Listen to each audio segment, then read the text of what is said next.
Good evening, and welcome to Midnight Whisper Stories. Tonight, we're venturing far beyond the last traces of civilization, into the frozen silence of Alaska. A place where the cold isn't just weather, it's alive. Where voices echo across the tundra with no one to speak them, and shadows move against the snow even when there's no light at all. These are not legends told to scare children, but chilling accounts from oil workers, bush pilots, rangers, and isolated towns. People who've seen things in the endless white that defy every law of nature. From the abandoned mining camps buried in ice, to the ghost towns swallowed by permafrost, each story reveals something ancient stirring beneath Alaska's frozen crust.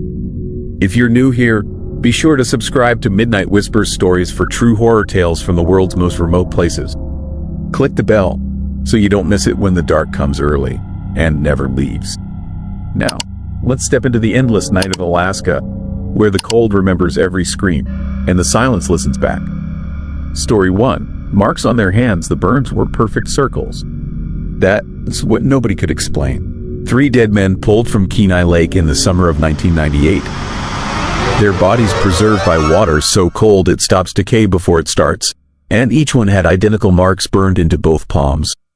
Like they depressed their hands against something impossibly hot and held them there until the flesh cooked through. My name is Robert Hayes. I am a fishing guide from Cooper Landing, Alaska, and the reason those men went out on the lake that day. I am also the only person who knows what really happened to them. What is still happening? What is waiting in that water for the next person stupid enough to ignore the warnings? I need to tell someone before it comes for me too. It started on a Tuesday morning in late June, peak season. The kind of day when the lake looks like glass and tourists pay good money to catch rainbow trout and sockeye salmon. 3 guys from Texas had booked a full-day charter. Experienced fishermen, the kind who knew their equipment and didn't need babysitting. Carl, Jim, and Doug, all in their 50s, all with expensive gear and stories about fishing trips from Baja to Montana. We launched at dawn from the public access near Cooper Landing. The lake stretched out in front of us, that impossible turquoise color that glacial water gets when the light hits it right. Mountains rose on all sides, still capped with snow even in summer. It was the kind of morning that makes you understand why people come to Alaska. Perfect, peaceful, beautiful in a way that makes you forget the world has ugliness in it. The men were in good spirits. They'd been up here before, knew the area, and had caught their limit on previous trips. We headed toward the eastern end of the lake where the current from the Kenai River creates a channel that salmon follow. The water there is maybe 200 feet deep in places. Cold enough to kill you in 15 minutes if you go in without a wetsuit. We'd been fishing for maybe 2 hours when Jim hooked something big. His rod bent nearly double, and the line screamed out so fast I thought it would snap. He was laughing, working the reel, calling out to his buddies about landing the big one. But then his face changed. The laughter stopped. He looked confused, almost scared. The rod was pulling him forward. Not hard, not like a fish fighting, more like something was drawing him slowly and deliberately toward the side of the boat. He tried to let go of the rod, but his hands wouldn't release. I watched his fingers strain and flex, but they stayed locked around the grip like they'd been welded there. Carl grabbed Jim around the waist to pull him back, and that is when Carl started screaming. He jerked his hands away from Jim's body like he touched a live wire. His palms were red, angry red like a bad sunburn, and they were starting to blister. Before I could react, before I could even process what I was seeing, Jim went over the side. Just slid into the water smooth and quiet, still holding that rod. No splash, no struggle. He went under and didn't come back up. Doug was already on the radio calling for help when Carl dove in after Jim. I screamed at him not to, grabbed for his vest, but he was over the rail before I could stop him. The water swallowed him just as quietly as it had taken Jim. And then Doug's rod bent. The one he'd been holding when Carl went in. The one he definitely hadn't cast. I saw it happen, saw his hands lock onto the grip, saw the confusion and then terror spread across his face as he realized he couldn't let go. He looked at me, and in that moment I understood that he knew he was about to die. That whatever was in the water had decided it wanted all 3 of them, and nothing was going to stop it. Doug fought. He wedged his feet against the side of the boat and pulled back with everything he had. The tendons in his neck stood out. His face went purple with effort, and I could smell it, burning. His hands were cooking against the rod grip. Smoke rose from between his fingers in thin gray wisps. I grabbed a knife and tried to cut the line, but the blade wouldn't bite. The fishing line should have parted like thread against sharp steel, but it held. It felt wrong under the blade. Too thick, too organic, almost like cutting into something alive. Then Doug went over. His feet lost purchase and he tumbled forward into the water with a splash that seemed too loud in the morning silence. The lake settled. The 3 rods were gone. The men were gone. And I was alone on a boat in the middle of Kenai Lake with the smell of burned flesh still hanging in the air and no explanation for what I just witnessed. The search and recovery teams found the bodies 3 days later, all in the same area, all at significant depth, and all 3 had those marks. Perfect circles burned into both palms. The medical examiner couldn't explain it. The water was 40 degrees. Nothing in it was hot enough to cause those burns. And the marks were too perfect, too uniform, like they'd been branded with surgical precision. The official report said they drowned. Accidental deaths, maybe tangled in their own lines, maybe heart attacks or strokes. The burns were listed as anomalous but not considered relevant to cause of death. Case closed. 3 experienced fishermen made bad decisions and paid for it. Move on. But I couldn't move on because I'd seen what happened. I'd seen them pulled in by something that wanted them, something that marked them. And when I tried to tell people, when I tried to explain that it wasn't an accident, they looked at me the way you look at someone who has lost their grip on reality. I stopped guiding on Kenai Lake after that. Told my clients I was booking up or sent them to other guides. I couldn't go back out there. Couldn't to look at that perfect turquoise water without seeing Jim's face as he slid over the side. Without smelling burnt flesh. Without wondering what was down there waiting in the deep. 6 months later, a fisherman named Tom Rivera went missing on the lake. Solo trip. They found his boat drifting near the eastern end. His gear was still in it. His wallet and keys. But no Tom. And when they searched the boat thoroughly, they found something that made my blood run cold. Burn marks. 2 perfect circles on the boat. This rail where someone had gripped it. The fiberglass was melted and blackened. And the marks were the exact size and shape of the burns on those 3 dead men's hands. They never found Tom's body. The lake kept him, but I knew he was down there, preserved by the cold, marked like the others. I started researching, digging into the history of Kenai Lake, looking for patterns, for other drownings, for anything that could explain what was happening. And I found something in old territorial records from the early 1900s. A report filed by a Russian Orthodox priest who ministered to the native villages in the area. He wrote about the lake, about how the Dina Aina people who lived there for centuries had stories about something in the deep water. Something old, something that came from below and pulled people down when it got hungry. They called it different names, but the priest translated one as the burning hand. He wrote that the Dina Aina wouldn't fish certain parts of the lake, wouldn't to even paddle over them in their kayaks. And if someone fell in those areas, they didn't try to save them. They knew it was too late, that the person was already marked, already claimed. The priest had witnessed it drowning himself, a young man who ignored the warnings and gone fishing near the deep channel. The priest described watching the man, his hands lock onto his paddle, described the smoke rising from his palms, described how he slid into the water without a sound while others watched from shore, unwilling to help because they knew the burning hand had chosen him. The report ended with a note that the priest had left the area shortly after and requested transfer to a different parish. He wrote that he could no longer minister to people who accepted such evil as natural. That he prayed God would cleanse the lake, but feared it was beyond divine reach. I kept that research quiet, kept it to myself, because what was I going to do with it? Go to the authorities and tell them an ancient evil lived in Kenai Lake? They already dismissed the 1998 drownings as accidents. They weren't going to reopen the case because of 100-year-old superstitions written by a traumatized priest. But then the dream started.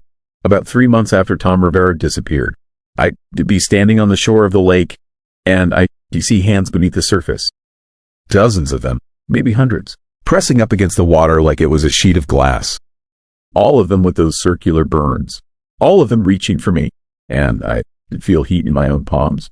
A slow building warmth that would grow and grow until I woke up with my hands clenched into fists, my palms sweating and red. Last month, I went back to the lake. I don't know why.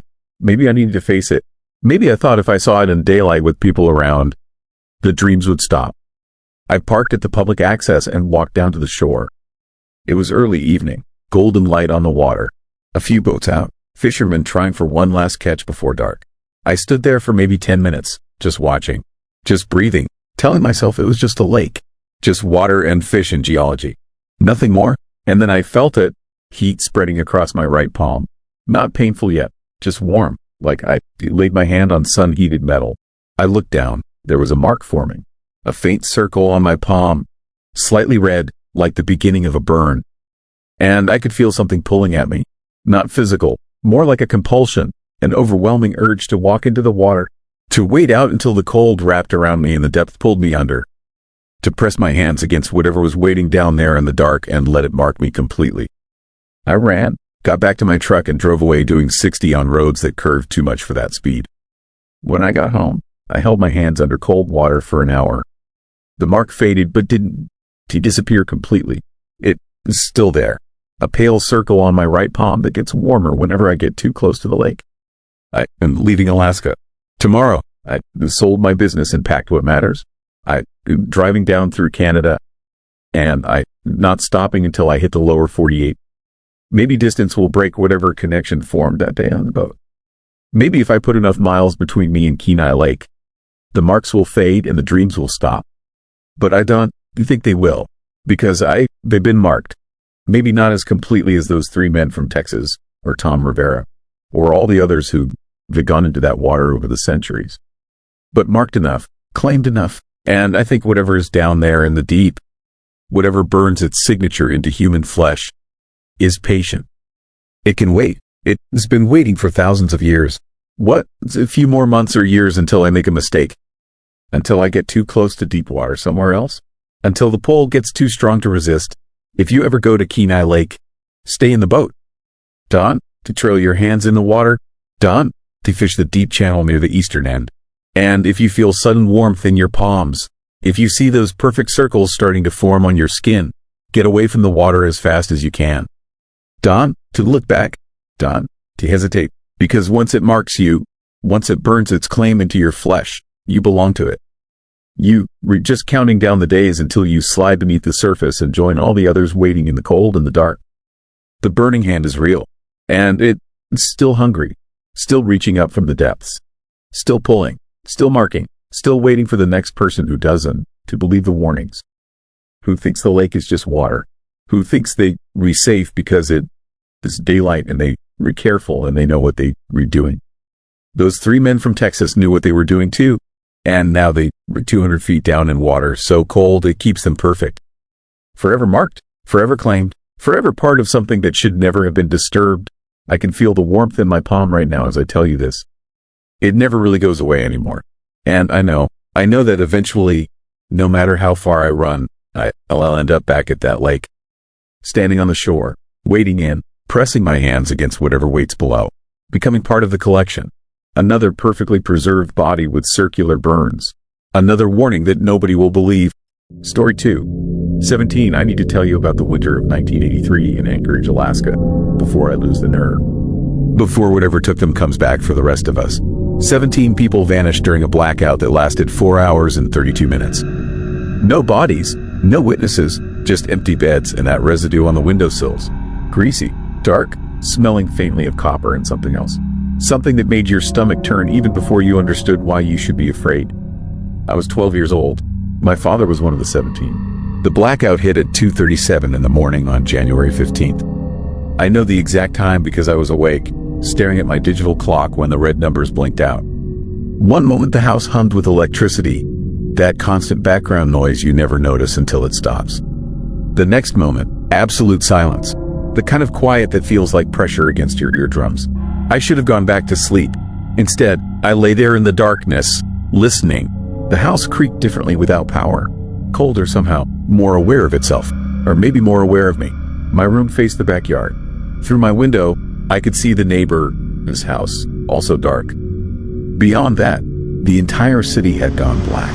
No streetlights, no distant glow from downtown. Just snow and darkness and the faint outline of the Chugach Mountains against the stars. That's when I heard the sound. It started low, a vibration more than a noise. Like someone running their finger around the rim of a massive glass bowl, but deeper. It resonated in my chest, made my teeth ache.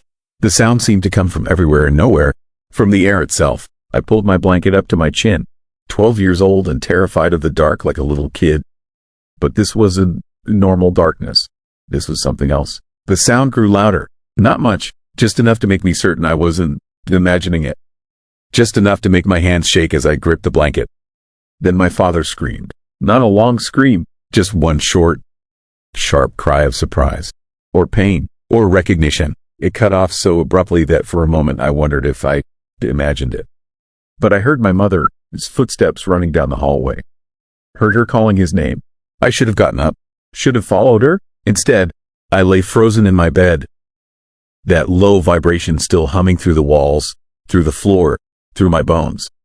My mother's voice changed, started high and frantic, then dropped to something worse, something quiet and broken. The sound a person makes when their brain can to process what they re-seeing. I heard her footsteps again, slower this time, coming toward my room. The door opened. She stood there, backlit by the faint gray light from the hallway window. I couldn't see her face. Stay in your room, she whispered. Lock the door. Don't to open it for anyone. Not even me. Do you understand? Not even me. Before I could answer, she was gone. I heard the front door open and close. Heard her calling for help into the empty street. I got up, walked to my door, put my hand on the lock. I didn't turn it. Instead, I moved to my window. The vibration had stopped. The silence felt worse somehow. Expected. That is when I saw them. Not people exactly. Shapes, tall and wrong, moving through the backyards with a strange, fluid gait. They were darker than the darkness, if that makes sense. Like they absorbed light instead of reflecting it. 7 or 8 of them, spread out across the neighborhood, moving between houses with purpose. One passed within 20 feet of my window. I couldn't make out details. My mind wouldn't let me. But I saw enough to know it wasn't human. The proportions were wrong. Too tall, limbs that bent in too many places. And the way it moved, like it was swimming through the air. It stopped, turned toward my window. I dropped to the floor so fast I bit my tongue, tasted blood, pressed my back against the wall beneath the window and tried not to breathe. Tried not to exist. The vibration started again, right outside my window, so close I could feel it in my skull. A deep, probing frequency that seemed to be searching, testing, looking for something specific. Minutes passed, hours maybe. Time felt broken. Then it stopped. The thing moved on. I stayed on the floor until the power came back at 7:09 in the morning. Stayed there until the sunlight filled my room and I could hear sirens in the distance. Police, ambulances, the sounds of a city waking up to find pieces of itself missing. My father, his bed was empty. The sheets were cold. On the windowsill in my parents' room, investigators found that residue. Dark and slick, it stained the wood. Wouldn't come off no matter what they used. 17 people total, all taken from rooms on the second floor or higher. All from windows facing north. All from homes within a 3-mile radius of downtown Anchorage. The official investigation went nowhere. How could it? There were no signs of forced entry. No footprints in the snow outside the windows. Nothing on the security cameras, though later analysis showed the tapes had been corrupted during the blackout. Strange interference patterns that didn't match any known electromagnetic signature. The families held memorials. Some people moved away. Others stayed and tried to forget. But everyone knew the official story was bullshit. Everyone knew something had come during that blackout. Something that took what it wanted and left. My mother never talked about it. Never told me what she saw in that bedroom. But sometimes, late at night, I hear her in my father's study, whispering to the empty air. Apologizing, begging, making bargains with something that wasn't there. She died 6 years later. Cancer, the doctor said. But I saw her in the hospital at the end. Saw the way she stared at the window after dark. The way she flinched at sounds no one else could hear. The way that same greasy residue appeared on her windowsill the night before she died. I am 43 now. I left Alaska after college and never went back. Built a life in Seattle. Got married. Had kids. Tried to forget that night. Tried to convince myself it was trauma. Childhood imagination. Anything but the truth. But 3 weeks ago, we had a blackout. It lasted 4 hours and 32 minutes. My daughter is 12 years old.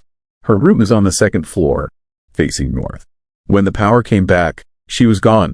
The windowsill was wet with something dark and greasy. It smelled like copper and that other thing. That thing I spent 30 years trying to forget. The police are investigating. They very thorough, very sympathetic. They have no fucking idea what happened. But I know. I remember the way those shapes moved through the darkness. The way they searched. The pattern they followed. And I remember something else. Something I never told anyone. That night in 1983, when the thing stopped outside my window and the vibration filled my head, I heard something underneath it. Not words exactly, but meaning. A message pressed directly into my brain. Recounting, 17 people in Anchorage, 1 in Seattle, 18. Don, do you know what the number means? Don, do you know if they're the same purpose or if they were just taking inventory? Marking territory, gathering something we have and they need. But I know we're not done. The blackouts are spreading. Last month, there were reports from Fairbanks. Before that, Juneau, small towns along the coast. Always the same duration, always the same pattern. Always people missing from second-floor rooms with windows facing north. Always that residue left behind. The government knows. They have to. But what can they say? How do you warn people about something that doesn't make sense? Something that violates every law of physics and biology and common goddamn sense? You can. So they They investigate. They make sympathetic noises. They move on. And the counting continues. I am writing this because I need someone to know. Need someone to understand what is happening. My wife thinks I'm losing my mind. Maybe I am, but I sit here every night, watching my daughter, this empty room, and I know the truth. They coming back. Not tonight, not tomorrow, but soon, when the count reaches whatever number they need. When the pattern is complete. And this time, I don't think it will just be 17 people. I think it will be everyone in every second floor room facing north in every city they marked. I think we're all on a list we never knew existed. I think they've been counting down to something for 40 years. And we're almost at zero. Last night, I heard that vibration again. Faint, distant, but there, the same frequency that filled my room in 1983. The same searching, probing tone. I went to my daughter. This window. Looked out at the neighborhood. Nothing there, just darkness and streetlights and normal life. But on the windowsill, still wet from 3 weeks ago, that residue was moving. Slowly, deliberately, like something alive, like something counting. Story 3. Phantom Bear. I quit my job as a park ranger at Katmai National Park 2 weeks ago, and I will never set foot in Alaska again. They found my partner, his body 3 days after he disappeared. What was left of it, anyway? The official report says he was killed by a bear attack, dragged into the woods and partially consumed. Standard procedure for a tragic but not uncommon incident in bear country. But I was there. I saw what took him. And it was not a normal bear. My name is Marcus Webb. I spent 6 seasons working at Brooks Camp in Katmai, one of the most beautiful and dangerous places on Earth. If you have seen nature documentaries of brown bears catching salmon in midair as they leap up waterfalls, you have seen my old workplace. Every summer, dozens of massive bears gather at Brooks Falls to feed during the salmon run, and tourists come from around the world to watch them from elevated platforms built to keep people safe. The bears are enormous. A male brown bear in Katmai can weigh over 1,000 pounds, stand 10 feet tall on its hind legs, and kill a moose with a single swipe of its paw. We train for months on bear safety protocols. We carry bear spray. We learn to read their body language to know when a bear is agitated or about to charge. In 6 seasons, I never had a serious incident. Until July 23rd, it was the peak of the salmon run. The river was thick with fish, and the bears were everywhere, gorging themselves before the long winter. My partner that day was a guy named Eric Dalton, a second-year ranger who was good at his job and never took unnecessary risks. We were doing our evening patrol, checking the trails and making sure no tourists had wandered off the designated paths. The sun was still up, sitting low on the horizon in that strange Alaskan summer twilight that lasts for hours. The air smelled of fish and pine and the wild musk of bears.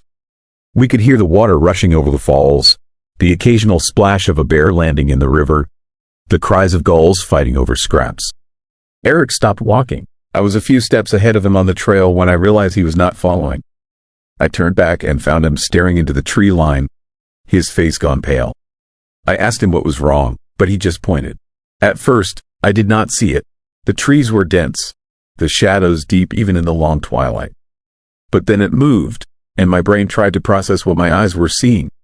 There was a bear in the trees, a massive brown bear, easily the size of the largest males we had on record.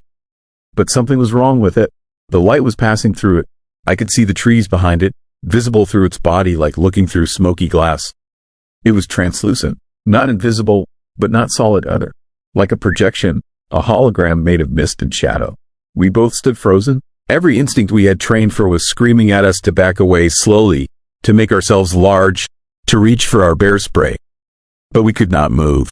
The thing in the trees turned its massive head toward us, and I saw its eyes.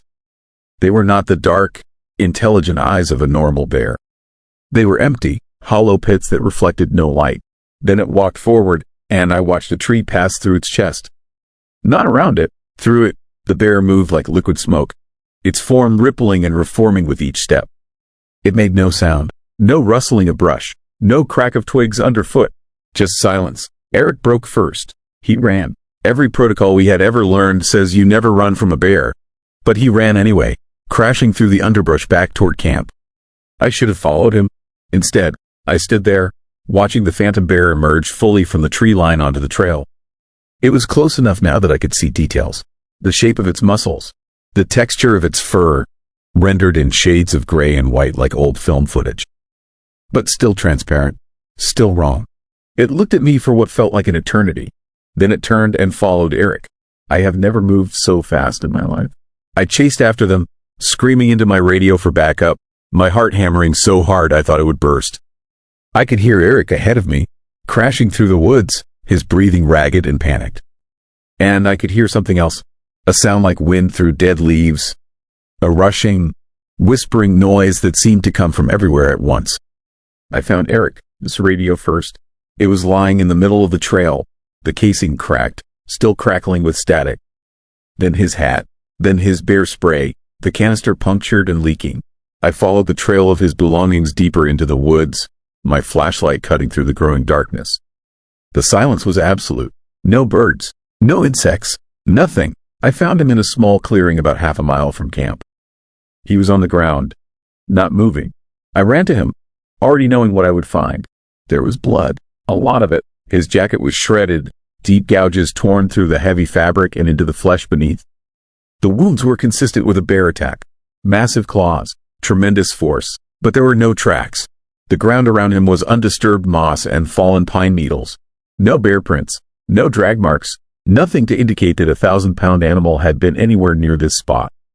I radioed for help, applied pressure to the worst wounds, tried to stop the bleeding. Eric was still breathing, but barely. His eyes were open, staring up at the canopy above us. He was trying to say something, his lips moving soundlessly. I leaned close, and I heard him whisper 2 words. It smiled. He died before the rescue team arrived. The official investigation concluded that Eric had been attacked by a brown bear, despite the lack of tracks or physical evidence. They theorized that he had surprised a bear, that the attack had been quick and violent, and that the bear had fled immediately after. They said the missing tracks could be explained by the terrain, by the way moss and needles spring back after being compressed. They said the punctured bear spray canister had probably malfunctioned, failed to deploy correctly in the moment of crisis. They were wrong about all of it. I went back to Brooks Camp. I had to. The season was not over, and we were short-staffed. But I started asking questions, talking to the veteran rangers, the people who had worked there for decades. Most of them dismissed my concerns, chalked it up to grief and trauma. But a few of them got quiet when I mentioned the translucent bear. One old-timer, a guy named Frank who had been at Katmai for 20 years, pulled me aside after a staff meeting. He told me about the sightings. They had been happening for years, maybe decades, always during the salmon run, always near Brooks Camp, a massive bear that appeared and disappeared without warning. A bear that walked through solid objects. A bear that left no tracks, made no sound. Most rangers who saw it kept quiet about it, afraid of being labeled crazy or unreliable. But the stories were there if you knew where to look. Frank told me about a tourist who had a heart attack in the 80s. The official cause was listed as natural causes, but the man, his wife said he had seen something in the woods. Something that terrified him so badly he clutched his chest and collapsed. Frank told me about a photographer who got footage of something strange near the falls in the 90s. The footage showed a bear-shaped blur moving through the frame, there for just a few seconds before vanishing. The photographer took the footage to the Park Service, and they confiscated it. He never saw it again, and Frank told me about the theory. Some of the old-timers believed the phantom bear was not a living animal. They thought it was something else. A spirit. An echo of something that had died in those woods long ago. So massive and powerful that its death had left an imprint on the land itself. Or maybe it was something that had never lived at all. Something that existed in the spaces between the real world and whatever lies beyond. I saw it again 2 days before I quit. I was alone, doing a supply run to one of the remote storage sheds about a mile from camp.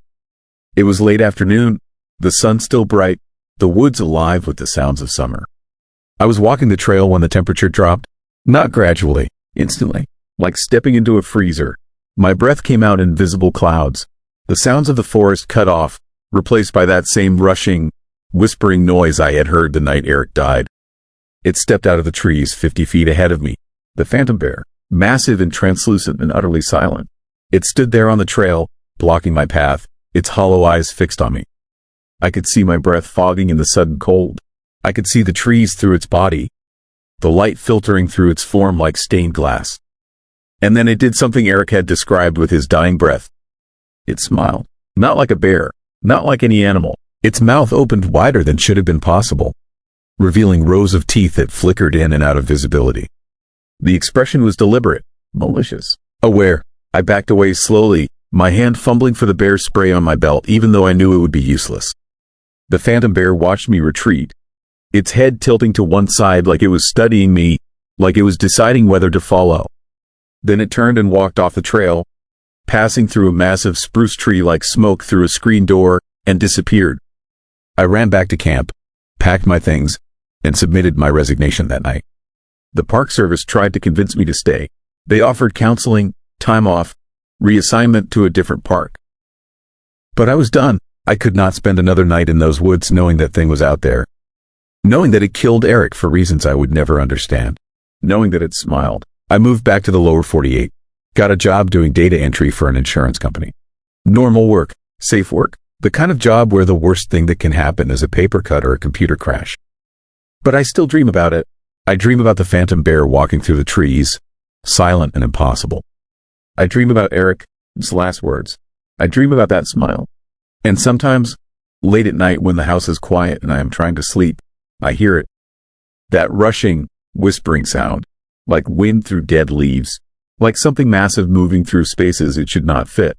And the temperature drops, and my breath fogs, and I lie there in the dark wondering if distance means anything to something that can walk through solid matter. Wondering if it followed me home. Story 4. Empty seat. The security footage from the 4th Avenue Theater on November 9th, 1979 shows exactly 43 seconds of impossible events, and I've watched it more times than I can count. My name is Robert Chen. I am the night manager at what used to be the 4th Avenue Theater in downtown Anchorage. The building has been closed since 2017, but I still have the keys. Still come here 3 nights a week. Still watch that footage on the old security monitors in the projection booth, trying to understand what I saw with my own eyes 45 years ago. I was 17, working as an usher. It was my job to stand at the back of a theater during shows, make sure nobody caused trouble. November 9th was a Friday. We were screening the Amityville Horror. Packed house, maybe 300 people. Sarah Mitchell sat in seat C14. Aisle seat, left side, 12 rows from the screen. I remember because I checked her ticket myself. She was alone. Pretty girl, maybe 22 or 23, wearing a blue sweater. She smiled when she handed me her ticket stub. That smile is burned into my memory because it was the last expression anyone ever saw on her face. The movie started at 7:15. I took my position at the back. Watched the crowd more than the screen. You learn to spot trouble. People talking. Teenagers making out. Drunks getting loud. Everything was normal for the first 40 minutes. Then the temperature dropped. Not gradually. All at once. Like someone had opened a freezer door. I could see my breath. Heard people shifting in their seats, pulling jackets tighter. A few complained, but most stayed focused on the movie. It was Alaska in November. Buildings got drafty. No big deal, but I felt wrong about it. The cold was too sharp, too focused, like it was coming from one specific place instead of the ventilation system. I started walking down the left aisle, checking the exits, looking for an open door. That's when I saw the figure, standing at the end of Sarah's row. Just standing there, perfectly still, wearing a heavy parka with the hood up, fur trim around the face. I couldn't see features, just darkness inside that hood. The figure wasn't watching the movie. Wasn't looking around. Just standing there, facing Sarah Mitchell's seat. I started toward them, ready to ask them to sit down or move. Theater rules. Can block the aisle. The figure reached out one gloved hand toward Sarah. She turned her head, looked right at them, and stood up. No hesitation, no confusion. Just stood and stepped into the aisle like she been expecting this. Like she knew exactly what was happening. The figure turned and started walking toward the rear exit. Sarah followed, 3 steps behind, moving smoothly, calmly. Her face was blank. Not scared, not hypnotized, just empty. I called out to her, used my best authoritative voice. Told her to wait, told her she couldn't to leave without her belongings. She didn't to react, didn't even glance my way. They reached the exit. The figure pushed through the door. Sarah followed. The door swung shut behind them. The whole thing took maybe 20 seconds. I ran after them, hit the exit door at full speed, burst out into the back alley. Empty, not just empty, undisturbed. Fresh snow covered the ground. No footprints, no tracks, nothing to show that 2 people had just walked out that door. I stood there in the cold, staring at pristine snow, my brain trying to process what couldn't to be real. The door opened behind me. My manager, Frank, stuck his head out, asked what the hell I was doing, asked why I left my post. I told him what I'd seen. He looked at me like I was crazy, told me to get back inside before I froze. We went to seat C14. Sarah's purse was still there, coat draped over the back of her seat, popcorn on the armrest, still warm. Frank called the police. They arrived during the 3rd act of the movie, interviewed me, checked the alley, found the same thing I had. Nothing. Then they checked the security cameras. The footage showed everything I described. The figure in the parka. Sarah standing. Both of them walking to the exit. Clear as day. 43 seconds of tape. But here is what made the police go quiet. What made them call their supervisor and then their supervisor, his supervisor. The figure's face was visible in 3 frames. Just 3. When it turned slightly toward the camera as it reached for Sarah. The hood wasn't hiding a face. It was hiding nothing. Empty space. Shadow where a head should be. But the parka moved like something was wearing it. The hand extended like something was reaching. One detective asked to see the alley footage. Cameras covered both ends. Showed me running out. Showed the door opening and closing. But they never showed anyone else. Not the figure. Not Sarah. Just the door moving on its own. They searched for weeks. National news. Missing person reports across the country. Sarah Mitchell's family came up from Seattle. Put up posters. Offered rewards. Nothing. She vanished as completely as if she never existed. Except for that footage. Those 43 seconds that proved she had. The theater tried to move on. We kept showing movies. But people knew. Word spread. The crowds got smaller. Nervous. People avoided seat C14. We eventually roped it off. Put an out-of-order sign on it. But strange things kept happening. Cold spots. Always in the same area. Around row C, people complained about the temperature. About feeling watched. About seeing someone in a parka standing in the aisle during shows. I saw it 3 more times over the next 2 years. Always during horror movies. Always the same parka. Same empty hood. It would stand at the end of a row. Just stand there. Never approaching anyone else. Never moving. Like it was waiting. In 1981, a man had a heart attack in seat C12. 2 seats from where Sarah had been sitting. Paramedics said it was stress-induced. Extreme fear response. His wife said he'd been fine until something stood up next to him. Something in winter clothes that shouldn't have been there. The theater changed ownership in 1985. New management tried to rebrand. Renovated. Ripped out the old seats and installed new ones. Thought maybe that would help. It didn't. The cold spots remained. Same location. Different seats. Same spot. Row C left side. And people kept seeing the figure. Less frequently, but it never fully went away. I moved into management in 1989. Kept working there even though every rational part of my brain said to quit. To get away from whatever was in that theater. But I couldn't. I needed to understand. I spent years researching. Old newspapers. City records. Building history. The 4th Avenue Theater opened in 1947. Built on the site of an old boarding house that burned down in 1943. 6 people died in that fire. Winter fire. Middle of the night. They found the bodies in the stairwell. Trying to escape. Wearing whatever they grabbed. Coats. Parkas. Whatever was closest. One victim was never identified. Listed in the records as unknown male. They found his body at the back exit. Door frozen shut. He died trying to get out. Wearing a heavy parka. Hood up against the cold. But here, It's the thing that keeps me up at night. The thing I found in the fire marshal's report. His body was severely burned, but the parka wasn't. It was intact, undamaged, like the fire had consumed everything except the clothes. And when they tried to remove the parka, they couldn't. It came apart in their hands, disintegrated, left nothing but ash and that smell, copper and rot and something else, something that made the investigators sick. I think Sarah Mitchell is still in the theater. I think she's been here the whole time, wearing that same blue sweater, sitting in the dark, waiting, because I've seen her, not often, maybe a dozen times in 45 years, always in the same seat, always during horror movies. She sits there, watches the screen.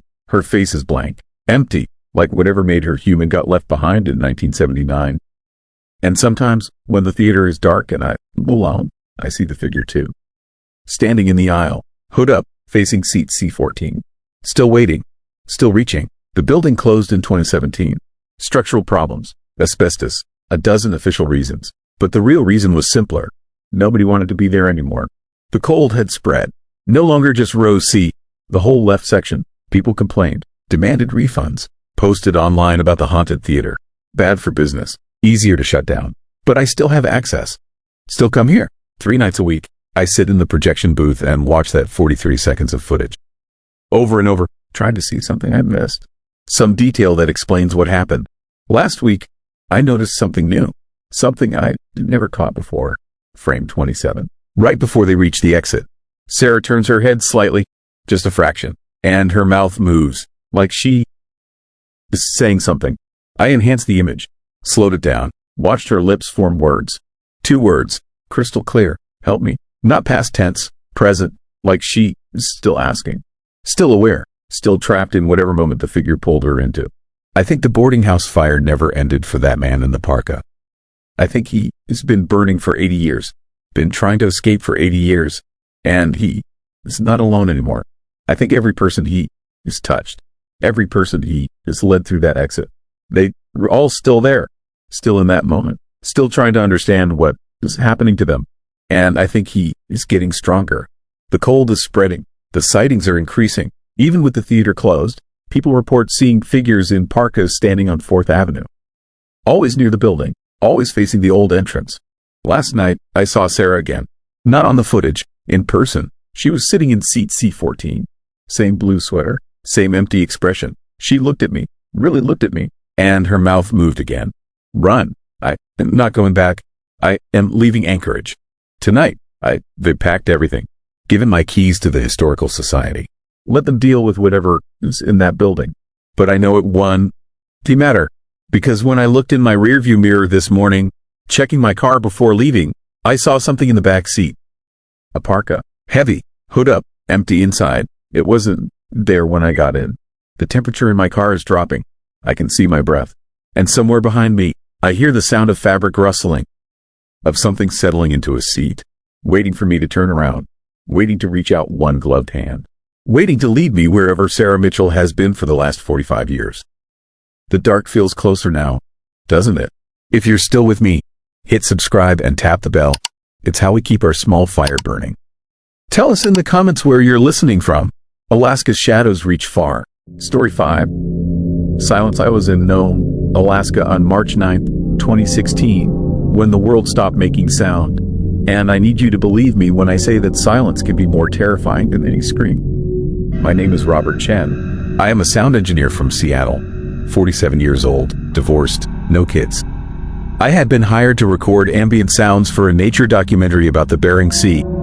It was supposed to be a simple 2-week job.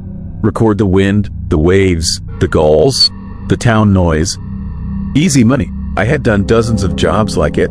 But what happened on that Tuesday afternoon changed everything I thought I understood about reality. It started at exactly 2:37 in the afternoon. I know the exact time because I was checking my recording equipment when it happened, and the timestamp is burned into the metadata of every file I have from that day. 1 second, my headphones were filled with the layered sounds of a coastal Alaskan town. Wind rattling the walls of my hotel room. Traffic on Front Street. The distant bark of sled dogs. The hum of the heater in my room. The next second, nothing. Not quiet, not the muffled silence of good insulation or the dead air of a soundproof room. Absolute, complete Impossible silence, like someone had hit a mute button on the entire universe. I ripped off my headphones, thinking they had malfunctioned. But the silence was still there. I could feel my heart beating in my chest, feel the air moving in and out of my lungs, but I could not hear any of it. I snapped my fingers next to my ear. "Nothing," I shouted. My throat vibrated with the effort, but no sound reached my ears. I ran to the window and looked out at Front Street. People were stopped in the middle of the sidewalk, their mouths open in shock. A pickup truck sat motionless in the middle of the road, the driver standing beside it with his hands over his ears. I could see his mouth moving, see him shouting, but there was no sound. Not from him, not from the idling engine, not from anything. The wind was still blowing. I could see the American flag outside the harbormaster's office whipping back and forth on its pole. But it made no sound. The Bering Sea stretched out beyond the town, waves rolling in and breaking on the shore in complete, impossible silence. That was when the feeling started. It began as a prickle on the back of my neck, that instinctive animal sense that something is watching you. But it grew, intensified. Within seconds, it was overwhelming, a crushing weight of attention focused on me from every direction at once.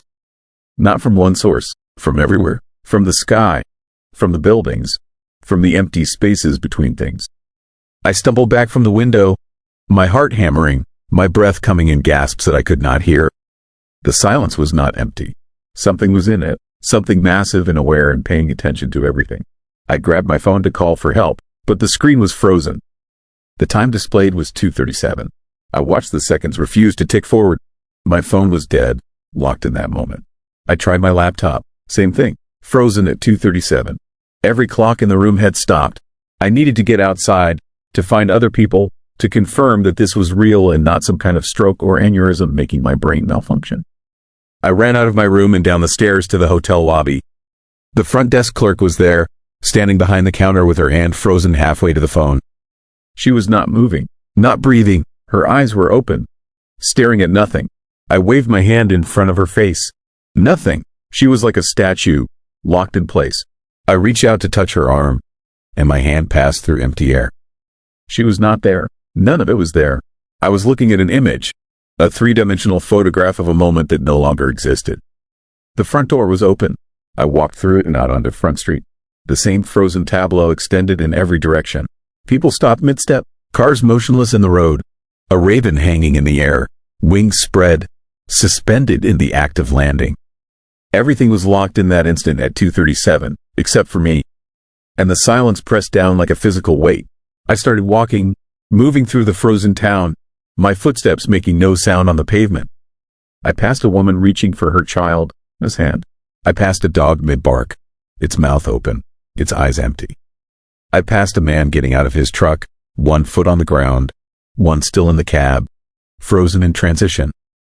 The feeling of being watched grew stronger with every step. It was not malicious. That somehow made it worse.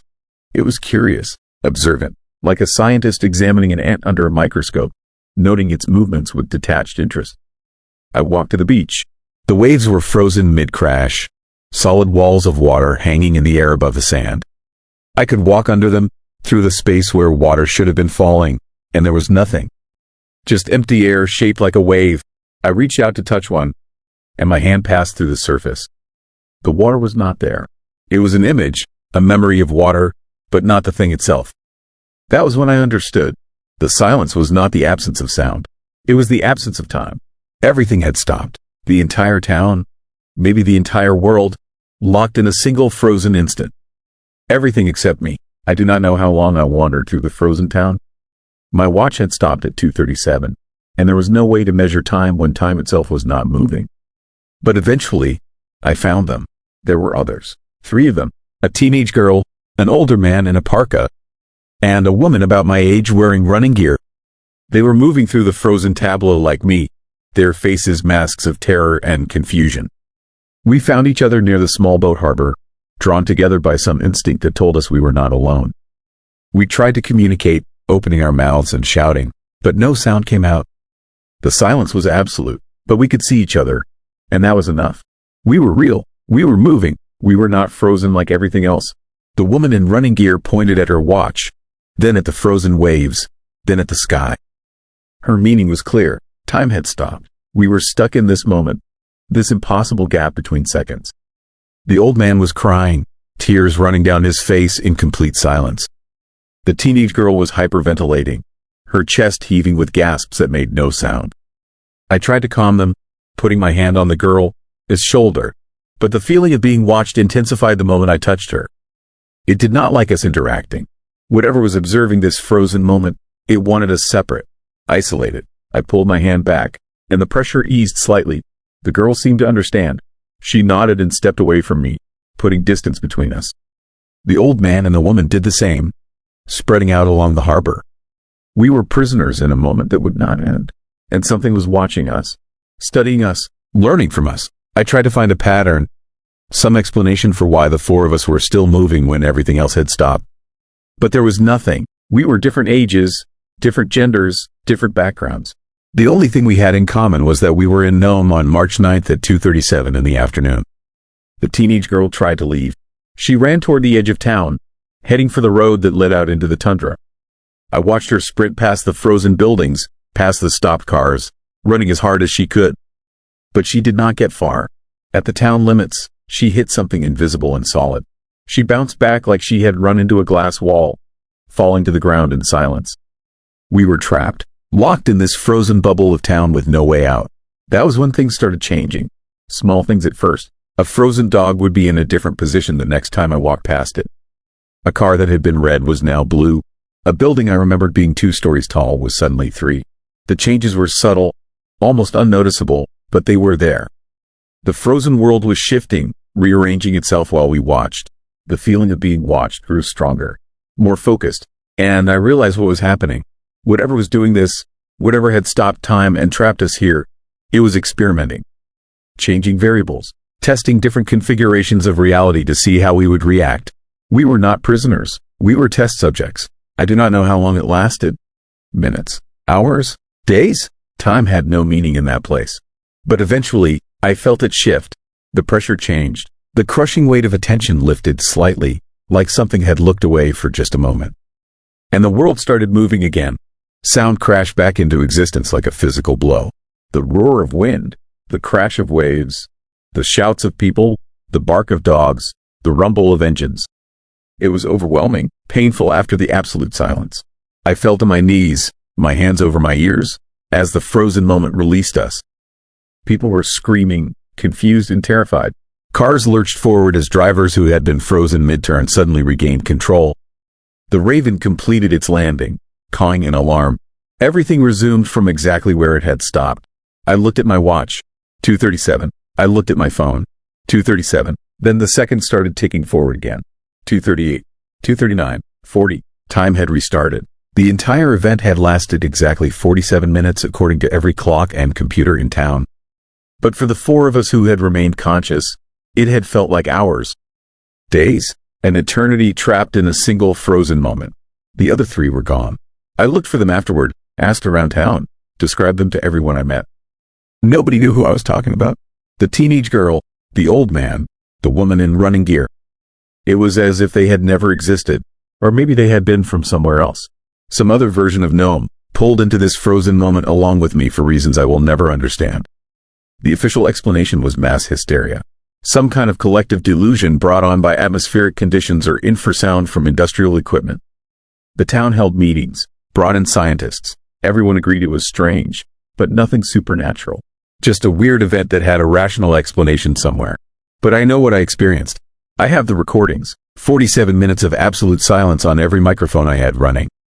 Not quiet, not ambient noise. Perfect. Digital silence. 0 decibels. Impossible. I left Nome the next day and never went back. But sometimes, late at night, I feel it again. That pressure, that sense of being watched. And the sounds around me seem to fade, just for a second, like the universe is holding its breath. And I wonder if it is still watching, still experimenting, still learning, waiting for the right moment to hit pause again. Story 6. Mile marker 87. The hitchhiker was standing exactly where the police report said Jennifer Halstead disappeared 46 years ago. And I should have kept driving. My name is Tom Bradley. I am a long-haul trucker. Been running freight between Anchorage and Seward for 22 years. I know every mile of that highway, every curve, every scenic pullout. Every place where the road gets narrow and the mountain drops away into nothing.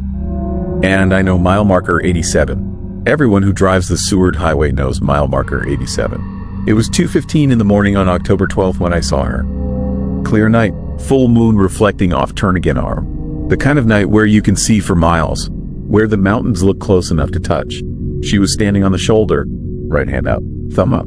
Classic hitchhiker pose, wearing bell-bottom jeans and a denim jacket. Long brown hair, maybe 20 years old. I was doing 65. Had 3 seconds to decide. Every trucker knows you done to pick up hitchhikers. Insurance doesn't to cover it. Company policy strictly forbids it. Common sense says it. This is dangerous. But something made me hit the brakes. Something about the way she stood there. Perfectly still. Not shivering despite the temperature being maybe 30 degrees. Not looking desperate or scared. Just waiting. Like she knew I'd stop. Like she'd been waiting specifically for me. I pulled onto the shoulder about 50 yards past her. Watched in my mirror as she walked toward the truck. Steady pace. Not rushing. Not hesitant. Just walking like she had all the time in the world. She reached the passenger door. Looked up at me through the window. Her face was pale. Pretty. Completely calm. She didn't smile. Didn't wave. Just stood there, waiting for me to unlock the door. Every instinct screamed at me to drive away.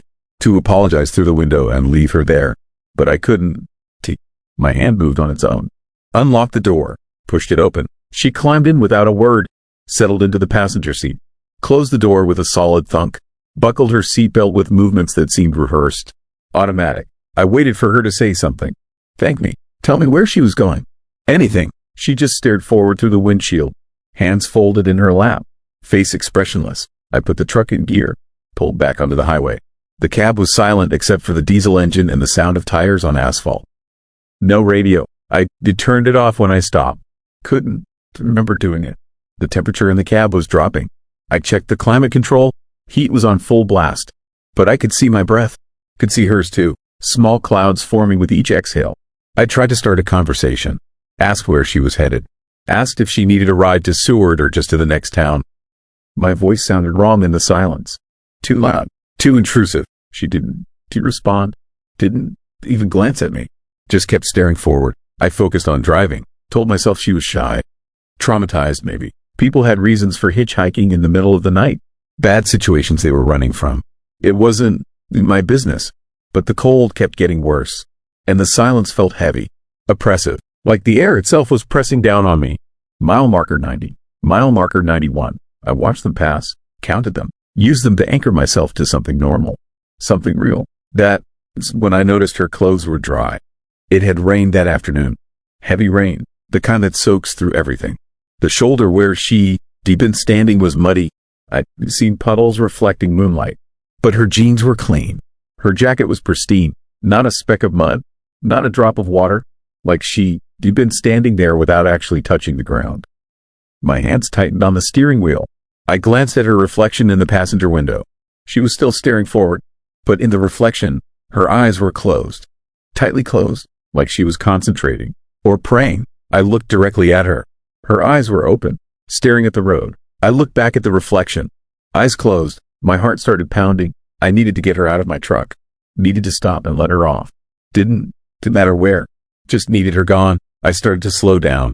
Started to pull toward the shoulder. Her hand moved, reached out, touched my arm. The cold was instant, piercing, like grabbing dry ice with bare skin. I jerked away. The truck swerved. I fought for control. Got it straightened out. Her hand was back in her lap, folded, like it had never moved.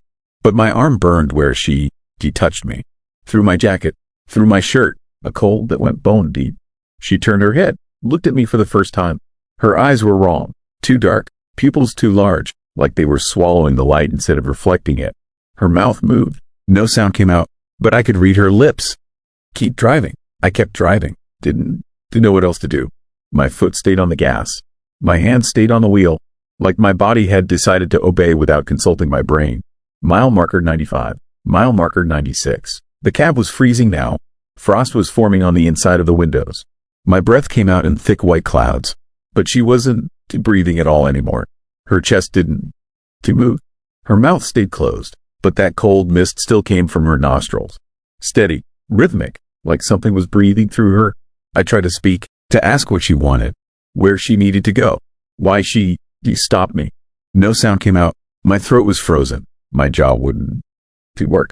The cold had spread from my arm to my chest, to my lungs. She reached forward. Her hand moved toward the radio. Turned the dial without touching it. Static filled the cab. She kept turning, searching through frequencies. A voice came through, crackled, distorted. A news broadcast. Old. The audio quality was wrong. Analog. Like it was playing from a tape recorder instead of a radio signal. The reporter was describing a disappearance. Jennifer Halstead, 21 years old, University of Alaska student. Last seen hitchhiking on the Seward Highway near mile marker 87 on March 15, 1978. She was wearing bell-bottom jeans and a denim jacket. The broadcast continued, described the search efforts, the investigation, the theories, runaway, accident, foul play, no body found, no evidence, just gone. The static cut out. Silence rushed back in, heavier than before. The girl was staring at me again. Her mouth moved. I didn't run away. This time I heard it. Not through my ears. Inside my head, her voice was hollow, empty, like it was coming from somewhere far away, from somewhere cold and dark and abandoned. I didn't have an accident. Mile marker 100. Mile marker 101. Something was standing on the side of the road ahead. A figure, tall, wearing a heavy coat, standing perfectly still, facing the highway. We passed it. I caught a glimpse in my headlights.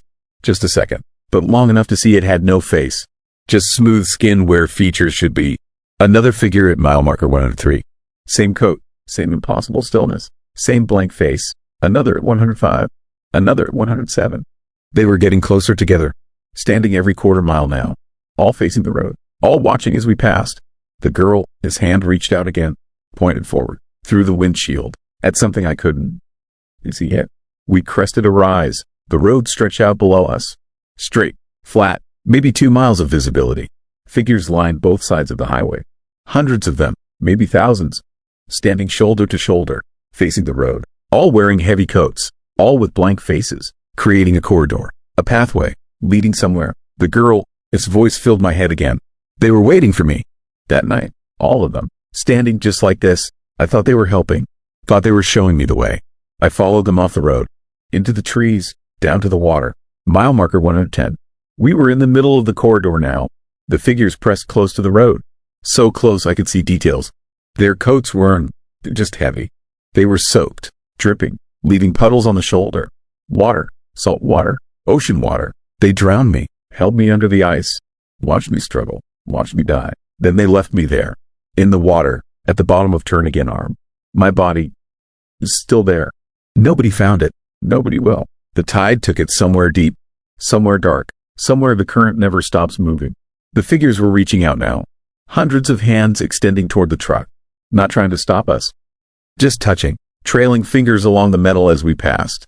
Each touch sent vibrations through the frame, through the seats, through my bones. But I'm not alone down there. There are others, so many others. People who took rides from the wrong people. People who stopped to help and got pulled into the dark. People who made small mistakes and paid forever. And we were all still hitchhiking. Still trying to get wherever we were going. Still standing on the side of the road. Still hoping someone will stop. Mile marker 115. The figures were thinning out. Fewer of them now. The corridor was ending. The girl unbuckled her seatbelt. The click was loud in the silence. Final. I picked you because you look kind. Because you stop. Because you were the type of person who helps. Who can to drive past someone in need. She opened the door. Wind roared into the cab. Warm wind. The cold evaporated instantly. The frost on the windows melted and ran down the glass. I'm sorry. She stepped out. Not onto the shoulder. Just out. Into the darkness. Into the space between the road and the trees. She fell. Not down. Backward. Like she was being pulled by invisible hands. Her face stayed calm. Accepting. She'd done this before. Would do it again. The door slammed shut on its own. I was alone in the cab. The temperature was normal. The radio was off. My arm didn't hurt anymore. Everything was exactly as it should be. Except I was doing 90 miles an hour.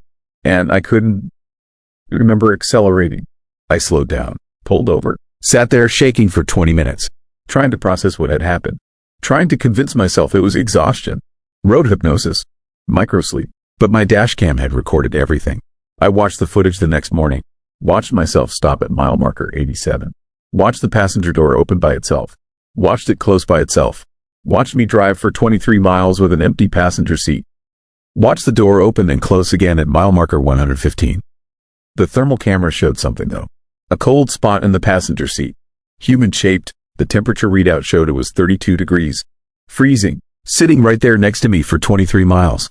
I reported it, called the highway patrol, told them everything. They were polite, concerned, asked if I needed medical attention, suggested I take some time off, get some rest. Nobody believed me, but I started asking other truckers, guys who'd been running the Seward Highway for decades. Most wouldn't talk about it. Got uncomfortable, changed the subject. A few told me their stories. Different hitchhikers, different years, all wearing old clothes, all disappearing from moving vehicles, all near mile marker 87. And always the same message, always the same warning. They were waiting, down in the water, down in the dark, and they were not alone. One driver told me he picked up a man in a disco shirt. 1970s fashion. The guy had ridden with him for 15 miles without saying a word, then vanished while the truck was doing 65. Another picked up a woman in a house dress, 1960s style. She pointed at the water. Mouth words he couldn't hear, then disappeared, leaving his seat soaked with salt water. The stories go back decades. Different people, different clothes, different decades, but always the same stretch of highway, always the same impossible vanishing. I did research, found old newspaper articles, missing persons reports, accident investigations, 17 documented disappearances between 1965 and 1995 along that section of the Seward Highway.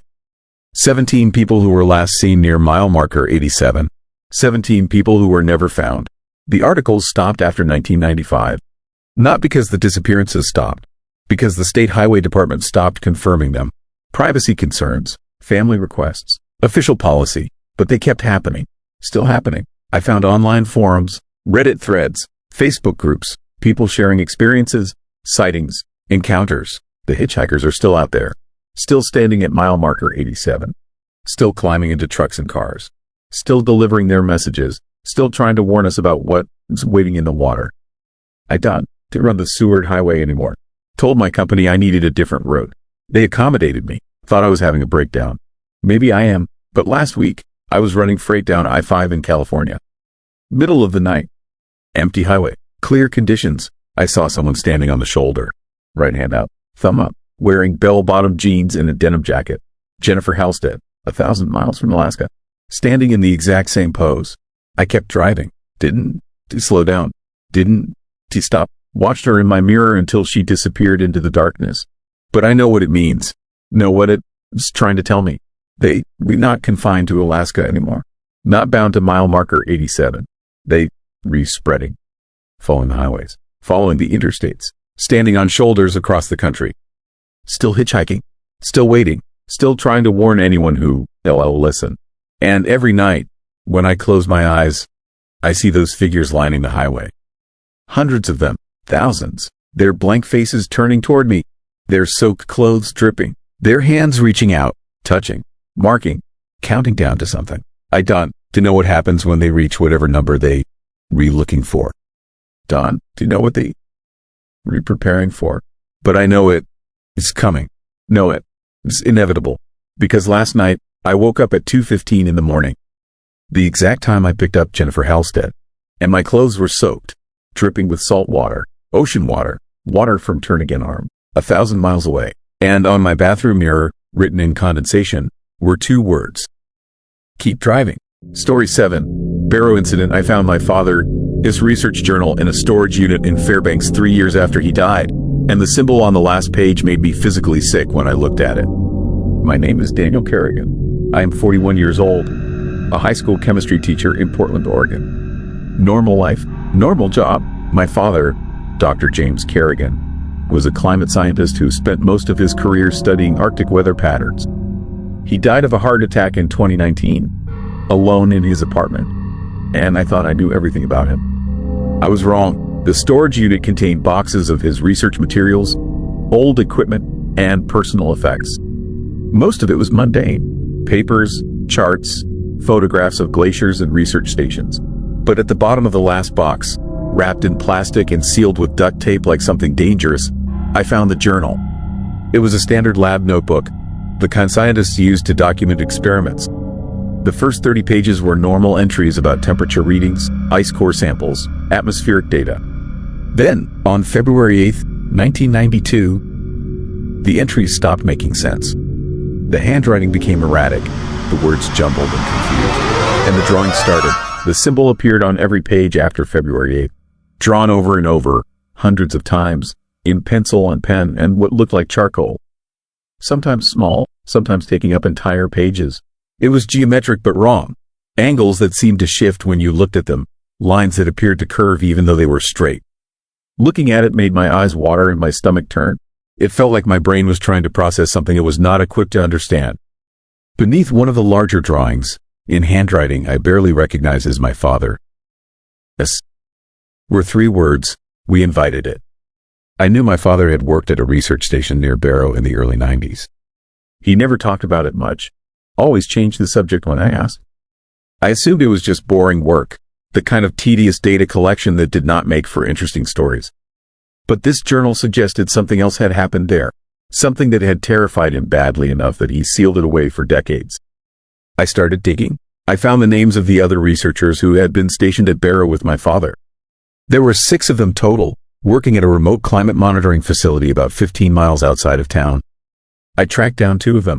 One, Dr. Sarah Chen, was teaching at UC Berkeley. The other, Marcus Webb, was living in Seattle working as a software engineer. Neither had been in climate science for years. I called Dr. Chen first. When I mentioned the Barrow Research Station and February 1992, there was a long silence on the line. Then she told me she could not help me and hung up. When I called back, the number had been disconnected. Marcus Webb was more willing to talk, but only after I sent him a photo of the symbol from my father's journal. He called me back within an hour, his voice shaking. He told me to meet him in person, that he would not discuss it over the phone. We met at a coffee shop in downtown Seattle 3 days later. Marcus looked older than his age, his hair completely gray, deep lines etched around his eyes. He brought his own journal. It was identical to my father. It was the same symbol, drawn hundreds of times. The same erratic handwriting. The same 3 words, "We invited it." He told me what he remembered, which was not much. The research station was a small prefabricated building sitting on the frozen tundra, powered by generators, heated by propane. 6 researchers living in close quarters, collecting data on Arctic climate patterns. It was February, the middle of the polar night, when the sun does not rise for months. 24 hours of darkness, isolation, cold that could kill you in minutes if you went outside without proper gear. On February 8th, they started an experiment. My father had been the lead on the project, studying the effects of extremely low-frequency radio waves on atmospheric ice crystals. They set up an antenna array, started broadcasting specific frequencies into the Arctic sky. The goal was to measure how the signals bounced off different layers of atmosphere. Marcus said the experiment ran for about 6 hours. Then things got strange. The equipment started picking up signals they had not broadcast. Responses, echo patterns that made no sense, that seemed to be coming from somewhere above the atmosphere, from somewhere outside. That was the last thing Marcus remembered clearly. Everything after that was fragments. Disjointed images and sensations that did not connect into a coherent narrative. He remembered all 6 of them standing outside in the darkness, staring up at the sky. He remembered the northern lights, but wrong somehow, moving in patterns that lights should not move. He remembered drawing the symbol over and over, unable to stop, his hand moving across paper like it belonged to someone else. Then, 72 hours later, they were all back inside the station with no memory of what had happened. The experiment logs showed they had continued working, taking measurements, recording data. But none of them remembered doing it, and the data made no sense. Temperature readings that were physically impossible, atmospheric pressure measurements that contradicted basic physics, and pages of the symbol, drawn by all 6 researchers. They shut down the station immediately, packed everything up, returned to Barrow, and reported the incident to their supervisors. Within days, government officials arrived. Men in dark suits who confiscated all their equipment, all their notes, all physical evidence that the experiment had ever happened. They were told it was classified, that they could not discuss it with anyone. They were offered generous severance packages and strongly encouraged to pursue other career paths. All 6 of them left climate science within a year. Marcus told me he still had nightmares about those missing 72 hours. dreams of standing in the darkness, staring at something in the sky that he could not quite see, something massive and aware that was looking back. He told me the symbol haunted him, that he saw it everywhere if he was not careful. In the pattern of cracks on a sidewalk, in the branches of trees, in the random scatter of objects on a table. He told me 2 of the other researchers had killed themselves. Dr. Sarah Chen, who had hung up on me, had been committed to a psychiatric facility in 2003 after trying to carve the symbol into her own skin. The 6th researcher, a woman named Elizabeth Moore, had disappeared in 2008. Her car was found abandoned on a highway in northern Canada, pointing north toward the Arctic. She was never found. Marcus asked me why I was looking into this now, why I was dragging up a past that everyone else was trying to forget. I told him about my father, this journal, about the symbol sealed away in plastic. I told him I needed to understand what happened out there. He leaned across the table, his eyes locked on mine, and told me the worst part. The part that kept him awake at night. In his fragments of memory from those missing 72 hours, he remembered understanding something. A moment of perfect, terrible clarity. He remembered knowing that they had made contact with something. That their experiment had worked too well. That the signals they broadcast into the Arctic sky had been answered by something that had been waiting out there for a very long time. Something that was now aware of us. Marcus said that in his dreams, he could still feel it watching. Not with eyes, but with something else. An attention that pressed down on him like physical weight, curious and patient and utterly inhuman. He told me to stop investigating, to burn my father, this journal, to forget about Barrow, to live my normal life and never think about this again. Then he left, and I never saw him again. 2 weeks later, his obituary appeared in the Seattle Times. Heart attack, just like my father. I should have listened to him, should have burned the journal and walked away. But I could not. The symbol was stuck in my head now, appearing in my thoughts at random moments. I started seeing it everywhere, just like Marcus had described. Patterns that almost looked like it, shadows that suggested its shape. I had to know what it meant, what they had contacted. I found an old academic article my father had published in 1991, before the Barrow incident. It was about low-frequency radio astronomy, searching for signals from deep space.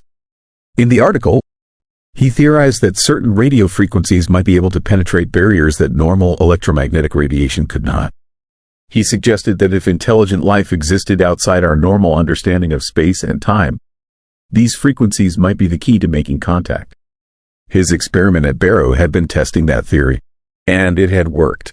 I started having the dreams, standing in darkness, staring at the Arctic sky, feeling something massive and incomprehensible paying attention to me. In the dreams, I understood that the symbol was not just a drawing. It was a message, a concept compressed into visual form, something our minds could barely grasp, but that contained layers of meaning we were not equipped to process. The symbol was coordinates, not spatial coordinates, but something else. A location in a dimension we do not have words for. A place where something vast and patient waited in the spaces between what we call reality. And we had given it our address. I went to Barrow in November. I do not know why. Some compulsion I could not resist. The old research station was long gone, torn down years ago. But I found the location, 15 miles outside of town on the frozen tundra. Nothing was there, just endless white, stretching to the horizon in every direction. The polar night had begun. 24 hours of darkness. I stood where the station had been, my flashlight cutting a small cone of light in the absolute blackness. The temperature was 40 below zero. The silence was complete, and I felt it, the same thing Marcus had described, the same thing my father had felt. Attention. Massive, inhuman, patient attention focused on me from somewhere above. I looked up at the sky and saw the northern lights. They were moving wrong, swirling in patterns that made my eyes hurt, forming shapes that almost looked like the symbol from the journal. I watched them for what felt like hours, unable to look away, and I understood. The experiment had opened something. A door, a connection, a thin place where the barrier between our reality and something else had worn through. That door was still open, had been open since February 1992, and something on the other side was slowly pushing through, learning about our world, studying us with the patient curiosity of something that existed outside of time. Every person who had been at that station, everyone who had seen the symbol and understood what it meant, became a marker, a reference point. The thing on the other side could find them, watch them, learn from them. That was why they died. Not killed directly, but worn down, their bodies giving out under the constant pressure of that inhuman attention. And now it was a marker too. I had seen the symbol. I understood what it meant. And I had come back to the place where the door was opened. I left Barrow the next morning and drove south, trying to put distance between myself and that place. But I know it does not matter. Distance is meaningless to something that exists outside space. Time is meaningless to something that can wait forever. I have started drawing the symbol. I do not mean to. My hand just moves, sketching those impossible angles on napkins, on envelopes, on the corners of student homework I'm grading. I try to stop, but I cannot. The symbol wants to be drawn. It wants to spread. Every time someone sees it, really looks at it and tries to understand it, they become another marker. Another reference point for the thing on the other side. The network grows. The door opens wider. I think that is what my father realized before he died. That they had not just made contact with something alien. They had created a beacon. A signal that would keep broadcasting, keep spreading, person to person, drawing by drawing, until enough people understood. Until the door was wide enough. I am writing this as a warning. If you have looked at the symbol in my father's journal, if you have tried to understand it, you are part of the network now. You will feel it watching. You will start drawing it. And you will spread it further without meaning to, because that is what it wants. We invited it in. And now it is here, patient and vast, waiting for the moment when enough of us understand. When the door finally opens wide enough for it to step through completely. I still have my father's journal. I should burn it, but I keep drawing the symbol instead, over and over, my hand moving across paper like it belongs to something else. And every night, I dream of standing in Arctic darkness, staring at impossible lights, feeling that massive attention focused on me like the eye of God, knowing that something is coming, something we invited. Story 8. Pipeline that shouldn't to exist. The phantom pipeline appeared on our ground-penetrating radar 3 weeks before anyone actually saw it. And that is when the accident started happening. My name is Jake Morrison. I am a petroleum engineer. Spent the last 8 years working at Prudhoe Bay on Alaska. It's North Slope. It's the largest oil field in North America. Miles of pipelines stretching across frozen tundra. Hundreds of workers. Billions of dollars in infrastructure. And something else. Something that shows up on our instruments but shouldn't exist. I first heard about it on September 23rd during a routine safety briefing. Our site supervisor mentioned that survey crews were picking up anomalous readings in Sector 14. A pipeline signature. Strong. Clear. Problem was, we didn't have any pipeline in that location. Nothing on the maps. Nothing in the construction records. The supervisor chalked it up to equipment malfunction. Told the crew to recalibrate and run the survey again. Same results. A pipeline running parallel to our main line, maybe 200 yards to the east, showing up perfectly on radar, matching the exact specifications of our standard 48-inch diameter pipes. Except it wasn't there. Visual inspection showed nothing but empty tundra, permafrost, scrub brush. The ground-penetrating radar insisted there was a massive steel pipeline buried 6 feet down. They sent me out to investigate. The guy they call when instruments disagree with reality. Usually it's simple. Interference from other equipment. Geological formations that mimic man-made structures. Ice lenses that reflect signals weird. I drove out to Sector 14 on September 25th. Clear day. Temperature around 15 degrees. The kind of weather where you can see for miles.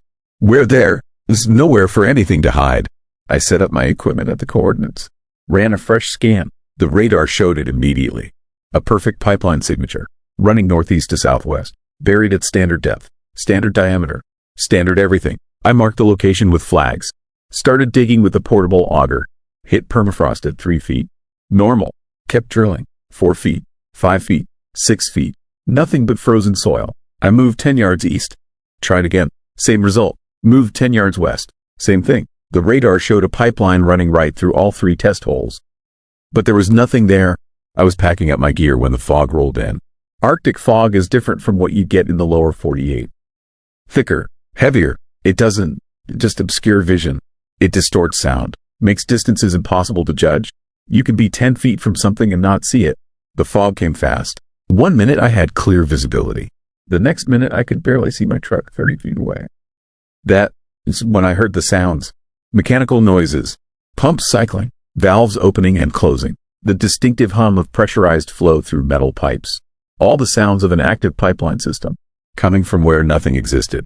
I moved toward the sound. Slowly. The fog was so thick I could only see maybe 5 feet ahead. The ground was invisible. I had to feel my way with each step. The mechanical sounds got louder. Closer. I could hear individual components now. Pressure regulators, flow meters, all the machinery that keeps oil moving through thousands of miles of pipe. I almost walked right into it. The pipeline appeared out of the fog maybe 3 feet in front of me. Massive, 48 inches across, elevated on standard supports, stretching away into the mist in both directions. I stood there staring. My brain couldn't process it. I just dug test holes in this exact location. There was nothing here. Nothing. But I could touch it. The metal was cold, real, solid. I could feel vibration through the steel, feel the movement of fluid inside, hear the pressure changes as the system worked. I pulled out my phone, started recording, walked along the pipeline, following it into the fog. The supports were correct. The welds were perfect. The inspection tags were in place. Everything looked exactly like our standard construction, except the dates on the tags were wrong. The most recent inspection was marked July 15, 1985, 38 years ago, before this section of Prudhoe Bay was even developed, before most of the infrastructure existed. I kept walking, kept filming. The pipeline stretched on. The mechanical sounds continued, normal operation sounds. Nothing wrong, nothing out of place. Then I heard the voices, faint, distant, coming from inside the pipe itself. Men talking. At first I thought it was radio chatter bleeding through from somewhere. Work crews communicating, normal operation stuff, but the words were backwards, reversed, like someone playing a recording in rewind. I pressed my ear against the metal. The voices got clearer, multiple people, having a conversation, but every word was inverted. Syllables flipped, sentences running from end to beginning. And underneath the voices, another sound. Screaming, brief, cut off, then silence. Then the backwards conversation would resume.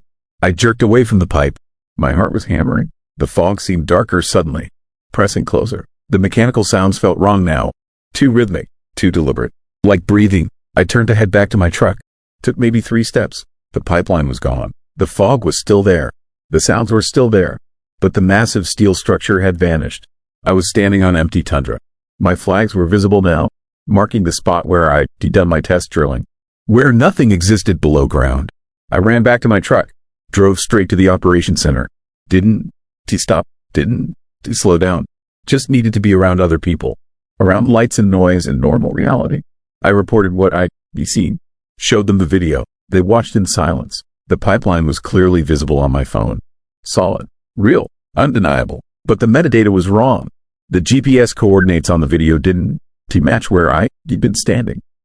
According to the phone, I recorded that footage 3 miles away, in the middle of an active drilling site, where dozens of workers would have seen me. Nobody had seen me. Nobody had seen a phantom pipeline. Just me and my phone and empty fog. The site supervisor told me to take a few days off. Suggested I see the company doctor. Maybe get some rest. The North Slope does things to people.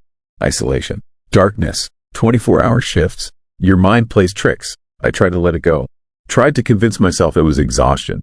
Hallucination. Something rational. But other people started seeing it. Equipment operator reported driving past a pipeline that shouldn't exist. Same location. Same fog. Same mechanical sounds. He stopped to investigate. Touched the metal. Felt the vibrations. Then turned around to grab his camera and it was gone. A maintenance crew saw it from a distance. Reported it over radio. Dispatch checked the maps. Nothing in that location. By the time the crew drove over to investigate, it had vanished. The sightings increased, once or twice a week at first. Then daily, always in fog, always in Sector 14, always the same pipeline running parallel to our infrastructure. And always those sounds, those backwards voices, those brief screams. I started researching company records, historical documents, accident reports, anything that might explain what we were seeing. I found it in a file marked classified, buried in the archives, an incident report from 1985. Prudhoe Bay had experimented with an advanced pipeline system.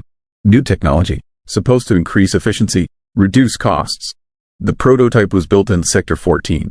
Ran for 6 months. Then something went wrong. The report was vague on details. Equipment failure, pressure anomaly. The prototype pipeline had to be shut down immediately. Emergency crews were dispatched. 12 workers were inside the maintenance sections when it happened, doing routine inspection. The report said they were recovered. All 12, but the medical examiner, his notes contradicted that. The body showed signs of extreme pressure damage, but not from the outside, from the inside, like they'd been compressed, crushed, then inflated again. Their organs were in wrong positions. Bones were fractured in patterns that didn't match any known type of trauma. And all 12 men were found facing the wrong direction, lying on their backs, but their faces were pressed into the ground, like their heads had been rotated 180 degrees without breaking the neck. The prototype pipeline was dismantled, removed, every piece accounted for and destroyed. The project was canceled. The whole incident was classified, buried, forgotten, except something remained, something that shows up on radar, something that appears in fog, something that still runs, still operates, still needs maintenance. I found one more document, a memo from the project director, written 3 days before the accident. He reported unusual readings. The pipeline was showing flow rates that didn't match input volumes. More fluid coming out than going in. Impossible. Thermodynamically impossible. But the meters were consistent. The numbers were clear. The pipeline was producing something, adding something to the flow, something that wasn't to oil. The memo recommended immediate shutdown, further investigation, safety review. It was ignored. The project was too expensive, too important, too close to completion. 3 days later, 12 men were dead, and the pipeline learned how to exist without existing. I'm writing this from a hospital in Fairbanks. I was evacuated from Prudhoe Bay 4 days ago. Medical emergency. They won. Tell me exactly what happened. Just that I was found unconscious in Sector 14. Alone. In heavy fog. My body temperature was dangerously low. Hypothermia. But my core temperature was normal. Just my extremities were frozen, like I'd been standing in one place for hours. Not moving, just standing there while the cold worked its way in. They found oil on my clothes. Fresh crude, still warm, but I hadn't been anywhere near an active pipeline. Hadn't been working. Just walking, investigating. The oil was tested. Standard North Slope crude. Nothing unusual, except for trace elements that didn't match any known source. Elements that shouldn't exist in petroleum.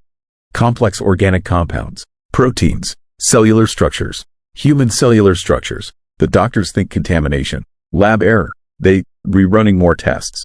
But I know what it means. Know what was in that pipeline I touched. What has been flowing through that phantom system for 38 years. The backwards voices weren't recordings. They were the workers, still inside, still doing their jobs, still maintaining the system, trapped in reverse time, living the accident over and over, crushed and reconstructed, dying and reviving, forever cycling through their last moments. And they were not alone anymore. I have dreams now, every night. I am standing in fog, touching cold metal, feeling vibrations, and I hear my own voice, backwards, coming from inside the pipe, saying words I haven't spoken yet, screaming about things that haven't happened. The doctors say it's trauma, post-traumatic stress, perfectly normal after what I experienced. They prescribed medication, recommended therapy, give it time. But this morning I woke up with oil under my fingernails. Crude oil, fresh, still warm. And when I checked my phone, there was a video I done, remember recording, filmed 3 days from now, according to the timestamp, showing me standing in Sector 14, reaching out to touch a pipeline that shouldn't exist. In the video, I'm smiling, like they found something they'd been searching for. Like I finally understand. Then I step forward, into the metal, through it, and the pipeline swallows me whole. The video ends with mechanical sounds. Pumps cycling, valves opening, flow resuming, and my voice, speaking backwards, joining the others. 12 voices becoming 13. I am supposed to return to Prudhoe Bay next week. Light duty, desk work. Nothing strenuous. The company wants me back. Needs experienced engineers. Can afford to lose personnel. But I know what is waiting. Know what is calling. That pipeline needs maintenance. Needs workers. Needs people who understand the systems. Who know how to keep things flowing. The fog is coming. I can feel it. Even here in Fairbanks. Even hundreds of miles away. It is spreading. Following the real pipelines. Using them as pathways. Reaching out. Last night I heard mechanical sounds in the hospital walls. Pumps cycling. Pressure building. And voices. Backwards voices. Calling my name. Telling me it's time. Time to go back. Time to take my place. Time to join the crew that works forever. That maintains the system. That keeps the phantom pipeline running. I'm checking out tomorrow. Against medical advice. They keep me. To stop me. I need to go back to Sector 14. Need to see it again. Touch it. Understand it. Need to find out if that video is prediction or instruction. If you, rereading this, and you work at Prudhoe Bay, stay out of Sector 14. Done. To investigate anomalous readings. Done. To approach pipelines that shouldn't exist. Done. To touch metal that hums with impossible flow. And if you hear backwards voices in the fog, run. Done. To listen. Done. To try to understand. Just run. Because the phantom pipeline is always hiring. Always needs new workers. Always has room for one more voice in the chorus. And once you join, you work forever. Maintaining, operating, flowing, backwards and forwards through time that doesn't. To move right. Through spaces that shouldn't. To connect. Through metal that learned to exist between states of matter. The shift never ends. The pipeline never stops. And the crew never leaves. I can hear them now. Even here, even in daylight. Calling, welcoming, promising understanding, promising purpose, promising an end to confusion. All I have to do is go back. Stand in the fog. Reach out. Touch the metal. Feel the vibration. Step through. Join them in the flow. In the backwards time. In the forever maintenance of something that exists and doesn't exist. That was built and destroyed. That runs dry and flows full. The phantom pipeline of Prudhoe Bay. Where 12 became 13. Where 13 will become 14. Where the count keeps rising. One worker at a time. One voice at a time. One soul at a time. Forever pumping. Forever flowing. Forever calling. And I am answering. Tomorrow, when the fog returns. When the metal appears. When my time comes, see you in the flow. Story 9. Frost. I still have nightmares about the cold. Not the kind of cold you get from forgetting your jacket. The kind that feels alive. The kind that watches. My name is Daniel Marsh. I was a federal aviation investigator for 23 years before I retired early. What I found in Galena, Alaska in March of 1988 made me walk away from a career I loved. The official report says equipment malfunction. The official report is a lie. It started with a call at 3 in the morning. A cargo plane had made an emergency landing at the Galena airstrip. Radio contact lost. No distress signal. Just silence, then the sound of landing gear hitting frozen runway. The control tower watched it come down perfect, like a ghost piloting itself home. I flew up the next morning. Galena sits on the Yukon River, population maybe 600. In March, the sun barely shows its face. Darkness owns that place 16 hours a day. The kind of darkness that makes you remember humans are just animals pretending we conquered the night. The plane was a Douglas DC-6, registered to a logistics company out of Anchorage. Standard cargo run. Nothing unusual on the flight plan. When I arrived, it sat on the tarmac surrounded by state troopers and airport personnel, but nobody had gone inside yet. They were waiting for me. The crew chief, a Yupik man named Paul, met me on the runway. His face had the kind of weathered look you only get from decades of Arctic wind, but his eyes were young with fear. Something wrong with that plane, he said. Not a question, a warning. The temperature was -15, normal for March in interior Alaska. But as we approached the aircraft, I noticed something. The air around the fuselage looked different, thicker somehow, like heat shimmer in reverse. My breath clouded white, then fell to the ground like snow. The cargo door hung open. Nobody remembered opening it. I climbed the stairs with Paul behind me. The interior lights were dead, so we used flashlights. The beams cut through darkness that seemed heavier than it should be. Wrong texture, wrong weight. The cabin was covered in frost. Not just frost, geometric patterns of ice that spiraled across every surface like frozen spider webs. Beautiful and terrible, the kind of patterns that make your brain scream because they follow rules nature never wrote. They pulsed in our flashlight beams. Actually pulsed, like something breathing.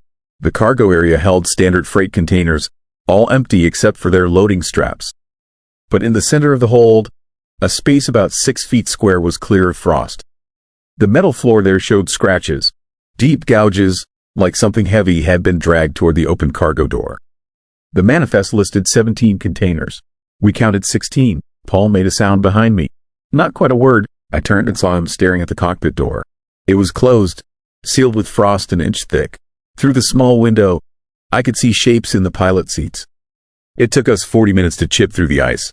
The cold burned my hands even through insulated gloves. The patterns in the frost fought us. They rearranged themselves as we worked, trying to seal the door shut again. Paul saw it too. Neither of us spoke about it. When we finally got the door open, the cold that rushed out knocked me back 3 steps. My lungs seized. Ice formed in my nostrils instantly. The thermometer I carried hit -60 before the needle stopped working. The pilot and co-pilot sat slumped in their seats, unconscious but alive. Barely. Their skin had a blue tint that went deeper than frostbite. Their eyes were open, frozen that way, staring at something that wasn't there anymore.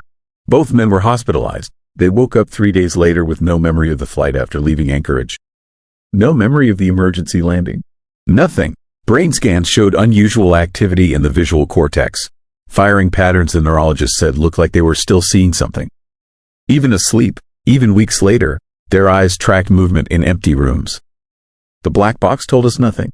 6 hours of normal flight operations, then static. Not the static of equipment failure. Static with rhythm, with pattern. The audio technician who analyzed it refused to tell me what he heard in those patterns. He quit 2 weeks later. Last I heard, he moved to Arizona and won to go outside after dark. I spent 4 days in Galena investigating. The missing cargo container obsessed me. The manifest listed it as medical supplies bound for a research station near the Arctic Circle. But when I contacted the station, they had no record of the shipment. The logistics company claimed it was a clerical error. The container never existed, but I saw the gouges in the floor.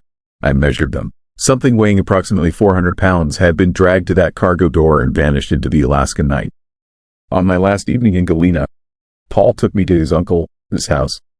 The old man was 90, a traditional elder who still practiced the old ways. He listened to my story without interruption, then nodded like he expected every word. The cold ones, he said.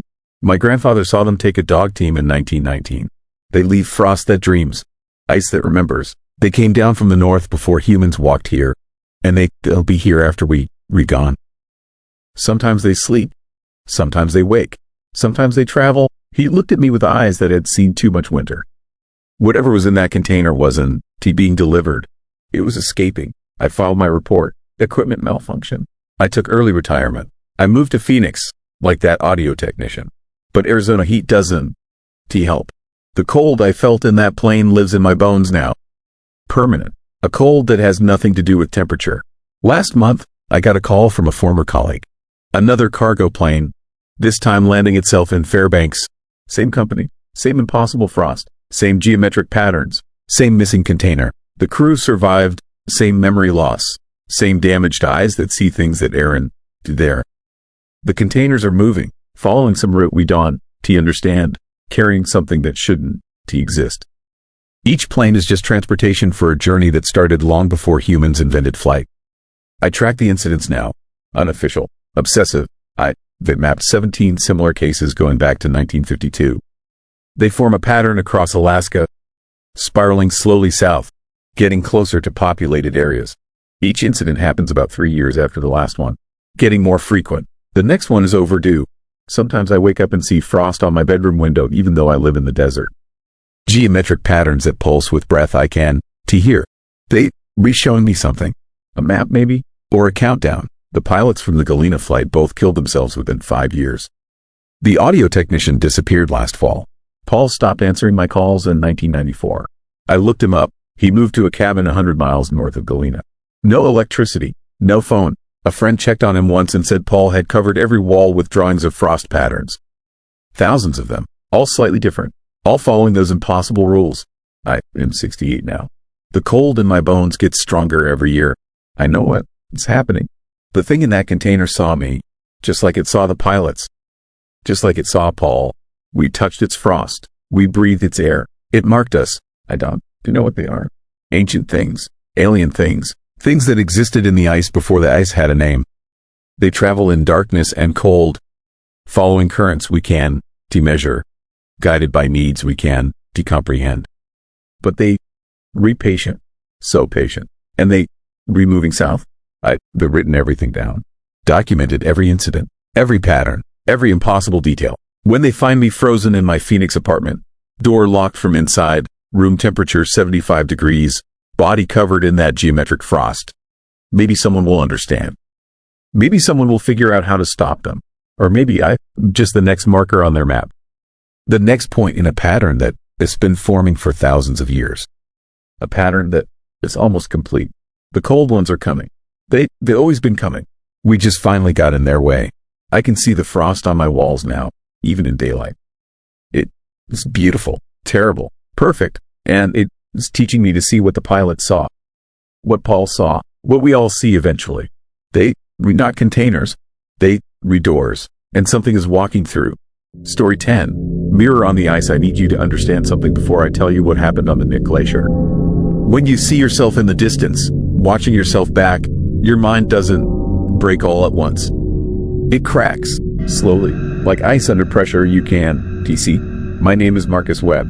I am a wilderness survival instructor from Anchorage. I have spent 30 years in the Alaskan backcountry. I know every sound the wild makes, every trick the light plays, every way your mind can betray you when you reel alone out there. What I saw last March wasn't any of those things. I was leading a solo backcountry ski expedition near the Nick Glacier. Just me, testing a new route for a client trip planned for April. The glacier sprawls across 40 square miles of pristine wilderness, surrounded by peaks that scrape the sky raw. In March, you get maybe 8 hours of decent light. The rest is blue darkness that makes distance meaningless. I set up base camp on the second day, about 3 miles from the glacier face. The weather was perfect.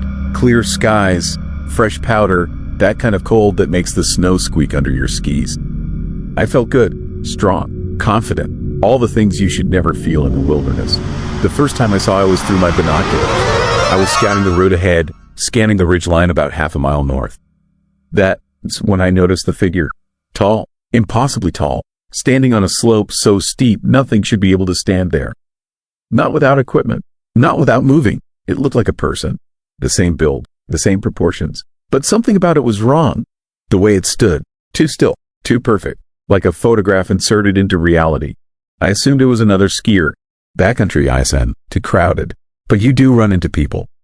I waved. Habit, common courtesy out there. The figure didn't wave back. It just stood there, facing my direction. I couldn't make out details. No color to the clothing. No visible gear. Just a dark silhouette against white snow. I went back to setting up camp. When I checked again 20 minutes later, it was gone. That night, the temperature dropped to -20. Normal for that elevation. I made dinner, checked my equipment, went through my safety protocols. Everything routine, everything normal, but I kept thinking about that figure. The wrongness of it, the way it stood on that impossible angle. Sleep didn't come easy. The tent fabric snapped in the wind like something trying to get in. Every sound felt loaded with intention. I camped alone hundreds of times. This was different. The silence between the wind gusts felt occupied. I woke at dawn and immediately looked north toward the ridgeline. The figure was back, same position, same impossible stance. But it was closer now, maybe a quarter mile. I checked my map. No way it could have moved from yesterday, his position to here without me hearing or seeing it. The terrain between was too technical, too exposed. You didn't need ropes. You didn't need time. I packed up fast. Something primal in my gut said move. I decided to change my route. Head southeast toward a valley I knew well. Put distance between me and whatever was standing on that ridge. I skied hard for 3 hours. The mountains swallowed me into their folds, the glacier face disappearing behind walls of rock and ice. I stopped for water on a small plateau, breathing hard, feeling better. Feeling like I overreacted. That is when I saw it again, south of me now, ahead of me, standing on a vertical ice wall that would require advanced climbing gear. Same silhouette, same impossible stillness. It had gotten in front of me. Somehow, it had moved faster than I could ski, crossed terrain that should have taken hours, and positioned itself directly in my path. My chest went tight, not from exertion, from something older than language. The kind of fear that lives in your DNA. Prey animal fear. I changed direction again, west this time, toward rougher terrain, toward tree line where I could lose myself in the forest. I didn't look back. I skied like something was chasing me, because something was not chasing, following, hurting. Every time I stopped, every time I thought I'd lost it, there it was, always ahead, always watching, always on terrain that shouldn't to hold a standing person. I saw it on cliff faces, on overhangs, once, balanced on a single point of rock that couldn't support the weight of a bird. The light started failing around 4 in the afternoon. I needed to make camp. I needed shelter. But the thought of being stationary, of closing my eyes in a tent while that thing stood out there watching, made my hands shake. I pushed on into twilight. Bad decision. Fatal decision in normal circumstances. But these weren't normal circumstances, because I started noticing something else, something worse. The figure matched my movements. When I stopped, it stopped. When I adjusted my pack, it adjusted something. When I turned my head, it turned its head. Not immediately, a second later, like an echo, like a reflection with delay. I dealt with mountain lions, with bears, with weather that wanted to kill me. You can understand those things. You can predict them. This was different. This was intelligent. This was playing with me. Night fell hard and complete. I had no choice. I made camp in a small depression between two rock formations. Natural walls on two sides. I set up my tent facing south, away from where I had last seen the figure. I kept my headlamp off. No fire. I didn't want to be seen, but I could feel it out there, watching from the darkness. My skin crawled with the weight of its attention. I didn't sleep. I sat with my back against the tent wall, knife in hand, listening. The wind had died completely. Total silence. The kind of silence that I ascend to natural. The kind that happens when every living thing is hiding. At some point past midnight, I heard it. Footsteps in the snow. Slow, deliberate, circling my camp. But here is what made my mind crack a little more. The footsteps had rhythm. My rhythm. The same pace I walked. The same pattern. It was mimicking me. Learning me. I didn't move. Didn't breathe. The footsteps circled 3 times, then stopped directly in front of my tent. I could see the shadow through the fabric. Tall. So tall its head would have been 7 feet up. Maybe more. It stood there for an hour. I timed it. 63 minutes of perfect stillness. Then it walked away. Same rhythm. Same pace. Dawn came like a reprieve from execution. I packed faster than I ever had. My plan was simple. Get to the forest. Get to tree cover. Get to where that thing couldn't. To stand on impossible angles and watch me. I skied hard. Reckless. I fell twice. Cut my face on the second fall. Didn't care. Just needed distance. Just needed trees. I reached the forest by noon. Dense spruce. Thick enough to hide in. Thick enough to break line of sight. I pushed deep into the woods, weaving between trees, making my trail as complicated as possible. After an hour, I stopped. Listened. Nothing. Just wind in branches. Normal sounds. Safe sounds. I let myself breathe. Let myself believe I lost it. I pulled out my map to find the fastest route to the highway.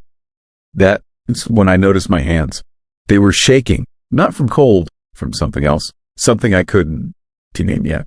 I looked up from the map, and there it was, 20 feet away, standing between 2 spruce trees, in the forest, in my sanctuary. It had followed me into the trees, but now I could see it clearly for the first time. It looked exactly like me. Same height, same build, same gear, same torn jacket from my fall, same cut on its face. My face. It was me, standing there, watching me watch it. Both of us absolutely still. Both of us trying to understand what we were seeing. My mind didn't crack then. It shattered. Because in that moment, I understood. It wasn't mimicking me. It was reflecting me, showing me what I looked like from outside myself. And the longer I stared, the less certain I became about which one was real. Which one was the reflection. It raised its hand. I felt my hand raising. Or did I raise it first? I couldn't tell anymore. We stood there in perfect synchronization. 2 Marcus Webbs in the forest. Both terrified. Both watching. Both wondering if the other one was real. Then it smiled. I felt my face smiling. Felt muscles moving without my permission. It stepped toward me. I felt my legs stepping forward. We moved together. Closing distance. Getting closer to each other. Or to ourselves. I didn't know anymore. When we were 5 feet apart, I could see its eyes. My eyes. They were empty. Not evil. Not malicious. Just empty. Like windows into a place where nothing lived. Where nothing had ever lived. That's when I ran. Pure panic. Animal terror. I crashed through the forest. Skiing blind. Falling. Getting up. Falling again. I didn't look back. Couldn't look back. Because I knew if I did, I'd see myself chasing myself. And that would be the end. That would be where my mind stopped working completely. I reached the highway 4 hours later. A truck driver picked me up. Took me to Anchorage. I told him I'd gotten lost. Equipment failure. Standard excuse. He believed me. Why wouldn't he? I haven't been back to the backcountry since. That was 6 months ago. I sold my gear. Quit my job. My wife thinks I had a breakdown. Maybe I did. Maybe I'm having one right now. But here is the thing that keeps me awake. The thing I haven't told anyone. When I got home that night, I looked at myself in the bathroom mirror. Really looked. And for just a second, I swear I saw it. A delay. A fraction of a second between me moving and the reflection moving. Like an echo, like something trying to match my movements but not quite getting the timing right. I covered all the mirrors in my house. I avoid reflective surfaces, windows at night, polished metal, anything that might show me myself. Because I'm not sure anymore. I'm not sure which one came back from the Nick Glacier. The real Marcus Webb, or the thing that learned to be him. Sometimes I catch myself standing too still, too perfect, in positions that feel wrong. And I wonder if the one doing the standing, or if something else is moving me, using me, wearing me. The mountain guides still talk about sightings near the Nick Glacier. A tall figure that watches skiers from impossible angles. They think it's the same one. They think it's just one. But I know better. I know it makes copies. I know it learns. I know it is patient. And I know it's not still up there. Because part of it came home with me. Part of it is writing this right now. Part of it is living in my skin. And I don't know which part is which anymore. Story 11. Numbers in the static, the coordinates led to nothing. That's what they want you to believe. That's what the official reports say. But I followed those numbers into the Wrangell Street, Elias Wilderness, and I found exactly what they were pointing to. I just wish I hadn't. My name is Robert Chen.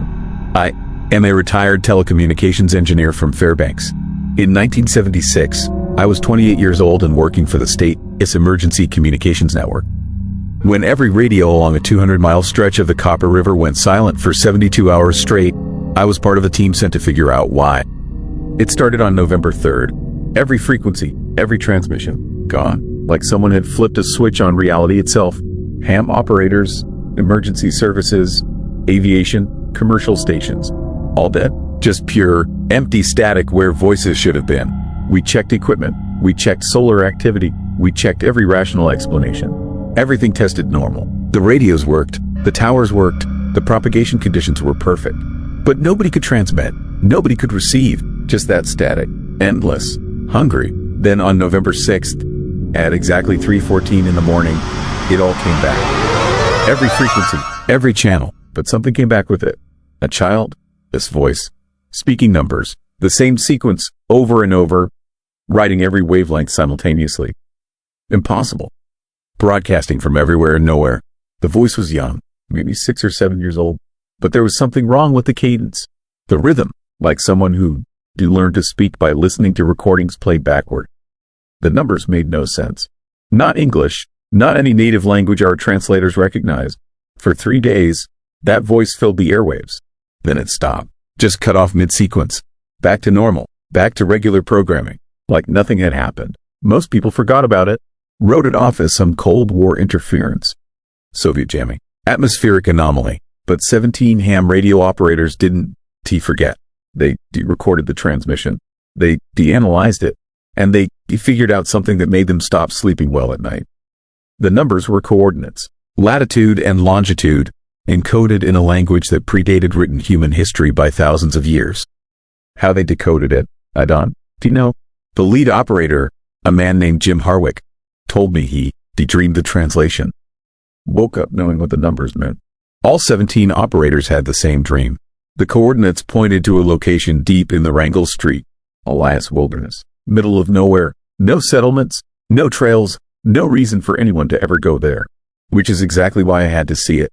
I planned the expedition for spring of 1977, told my supervisor it was survey work, told my wife it was a routine maintenance check, told myself I was being rational. All lies. The truth was those numbers had gotten into my head like a song I couldn't stop humming. I needed to know what was transmitting, what was calling. I chartered a bush plane in May. The pilot, a weathered guy named Frank, flew me as close as he could to the coordinates. We landed on a gravel bar about 5 miles out. He agreed to pick me up in 3 days. As I grabbed my gear, he grabbed my arm. He told me his radio had been acting strange the whole flight. Picking up fragments of that child's voice. Just pieces, just echoes. He said he'd flown these mountains for 30 years and something felt different today. Wrong. Like the air pressure had changed in a way his instruments couldn't measure. I laughed it off, told him I'd be fine. Watched him take off, watched him become a speck, watched him disappear. Then I was alone with the mountains and the silence and the coordinates burning in my pocket. The hike took 2 days. Rough terrain, dense forest giving way to tundra. I am experienced. I am prepared. But something about that place felt resistant, like the landscape was arranged specifically to keep people out. Streams that forced me miles off course. Rockfalls that blocked obvious paths. Weather that shifted without warning. I reached the coordinates on the 3rd day. A small valley. Nothing remarkable. No structures. No clearings. No signs of human presence. Just moss and rock and a weird quality to the light that made my eyes water. Then I saw the depression. A circular area about 30 feet across where nothing grew. Just bare earth. Dark. Almost black. I approached carefully. The ground felt solid enough, but something about it made my stomach turn. Like looking down from a great height. In the center was a stone. Rectangular. About 3 feet long. Covered in markings that might have been writing or might have been erosion. I'd never seen anything like it. Not in any archaeological record. Not in any native tradition I knew. I pulled out my radio to take notes. Document my findings. Professional habit. But when I turned it on, I heard something that made my blood freeze. The child. His voice. Coming through my radio. Speaking those numbers. But now I was standing at the coordinates. Now I was at the destination. So what was it counting down to? The stone was warm. I touched it without thinking. The surface felt wrong. Not like rock. Like skin. Like something living that had learned to imitate stone. The markings moved under my fingers. Rearranged themselves. Formed new patterns. New numbers. New coordinates. My radio screamed. Not static. Not interference. A scream. Human. Layered. Dozens of voices. Hundreds. All screaming the same numbers at once. I dropped it. Backed away. But the screaming didn't stop. It came from the ground. From the air. From inside my own head. The depression started changing. The dark earth rippled. Moved. Something beneath was waking up. Something that had been waiting. Something those numbers had been calling to for months. And he brought it the final piece. My presence. My attention. My belief. The stone split. Not cracked. Split. Like a seam opening. Like a door. Inside was darkness that hurt to look at. Darkness with depth. With dimension. With something moving in it that followed rules physics never wrote. I ran. Primal. Stupid. But every cell in my body said move. I crashed through brush. Fell down slopes. Didn't look back. Couldn't look back. Because I could hear it behind me. Not footsteps. Not breathing. Something else. The sound of space being displaced. Reality being pushed aside to make room for something that didn't fit. I made it back to the landing site. Frank wasn't supposed to arrive until the next day, but his plane was there. Waiting. Engine running. He later told me he felt a compulsion to come early. A certainty that if he didn't, he'd never see me again. We flew out fast. Frank pushed the plane hard. As we gained altitude, I looked back at the valley. The depression was wider, darker, and spreading, like a stain, like an infection. Trees nearest the edge were dying, turning black, falling into themselves. I reported everything, showed my recordings, my photographs. The agency classified it all. National security, geological instability. Pick your official excuse. They sent a team to investigate. The team never came back. They sent another team, found the first team, S-camp, empty, radios all tuned to the same frequency. All playing that child's voice. All counting down to new coordinates. The government sealed the area. No fly zone, no hiking. Officially, it is due to volcanic activity. Unofficially, it is because the dark patch keeps growing. Slowly, steadily, about 300 feet per year. Trees die, animals avoid it. And sometimes, on clear nights, rangers report seeing lights in that valley. Hear transmissions on dead frequencies. That voice, always counting, always calling. But here is what keeps me awake. What I never told anyone until now. When I touched that stone, I understood something. Those weren't the coordinates it was broadcasting. They were directions, instructions, a map for something trying to find its way back. Back from where? I don't. Do you know? Back to what? I don't want to imagine. And it wasn't just broadcasting to one location. The Copper River silence affected 200 miles of territory. That child's voice went out across thousands of square miles. How many people heard it? How many people decoded it? How many other coordinates are out there, pointing to other valleys, other stones, other doors? I tracked the reports. Strange radio transmissions in remote Alaska locations. Dead zones that move. Valleys where nothing grows. There are patterns. Dozens of them, maybe hundreds, all trace back to that 72-hour silence in 1976. All counting down to something. Last month, my old radio started picking up transmissions again. Same voice, same numbers, but now I understand the language. Don, ask me how. I just woke up one day and knew. The way Jim Harwick knew. The way all of us who got too close to those coordinates know. It is not counting down anymore. It is counting up. Measuring. Recording. The child. Its voice ISN to a child. It is a marker. A beacon. And we are not receiving a transmission. We inside one. Earth is inside one. Has been since 1976. Maybe longer. Those 72 hours of silence wasn't to interference. It was initialization. System startup. They've been broadcasting ever since. Every radio, every signal, every transmission, all of it flowing back to those dark places. Those doors, feeding something, calling something, pulling something through. The dark patch in the Wrangell Street. Elias Wilderness is 2 miles wide now. Satellites won. Do you photograph it anymore? Something about the area corrupts the images, turns them black. But pilots who accidentally fly over report seeing structures, impossible geometries, cities that shouldn't to exist built from materials that can to exist. And they all hear the voice. That child, those numbers, but now it is speaking in English. Now it is speaking in Russian, in Chinese, in every language, growing, learning, adapting, getting ready for something. I am 66 years old. My radio is always on, always listening, because I need to know. I need to hear when the counting stops, when the numbers finally reach whatever they've been building toward. When the doors finish opening. Some nights I dream I'm back in that valley, standing over the stone. But in the dream, I am not alone. Thousands of us stand there. Everyone who heard the transmission. Everyone who followed the coordinates. Everyone who touched the stones. We were all connected. All broadcasting. All waiting to receive. And in the dream, the child's voice finally says something different. Not numbers, not coordinates, just 2 words, over and over. 2 words that make every cell in my body remember what it felt like before it pretended to be human. Welcome home. I wake up screaming, but my radio keeps playing. That voice keeps counting, and somewhere in the Alaskan wilderness, something keeps growing. Something that has been here longer than us. Something that is finally coming back. The coordinates were never a destination. They were a summons, and we answered, all of us, the moment we heard that voice. The moment we listened, we answered. Now it is answering back. And now the snow closes in, the path gone behind us. If you felt the cold tonight, subscribe and turn on notifications. More stories are waiting just beyond the tree line. Drop your own strange experiences or your location in the comments. It's how we keep the whispers alive. Midnight Whispers isn't just a story, it's a thread in the dark that connects us. Until next time, keep your eyes on the horizon and your back to the wind.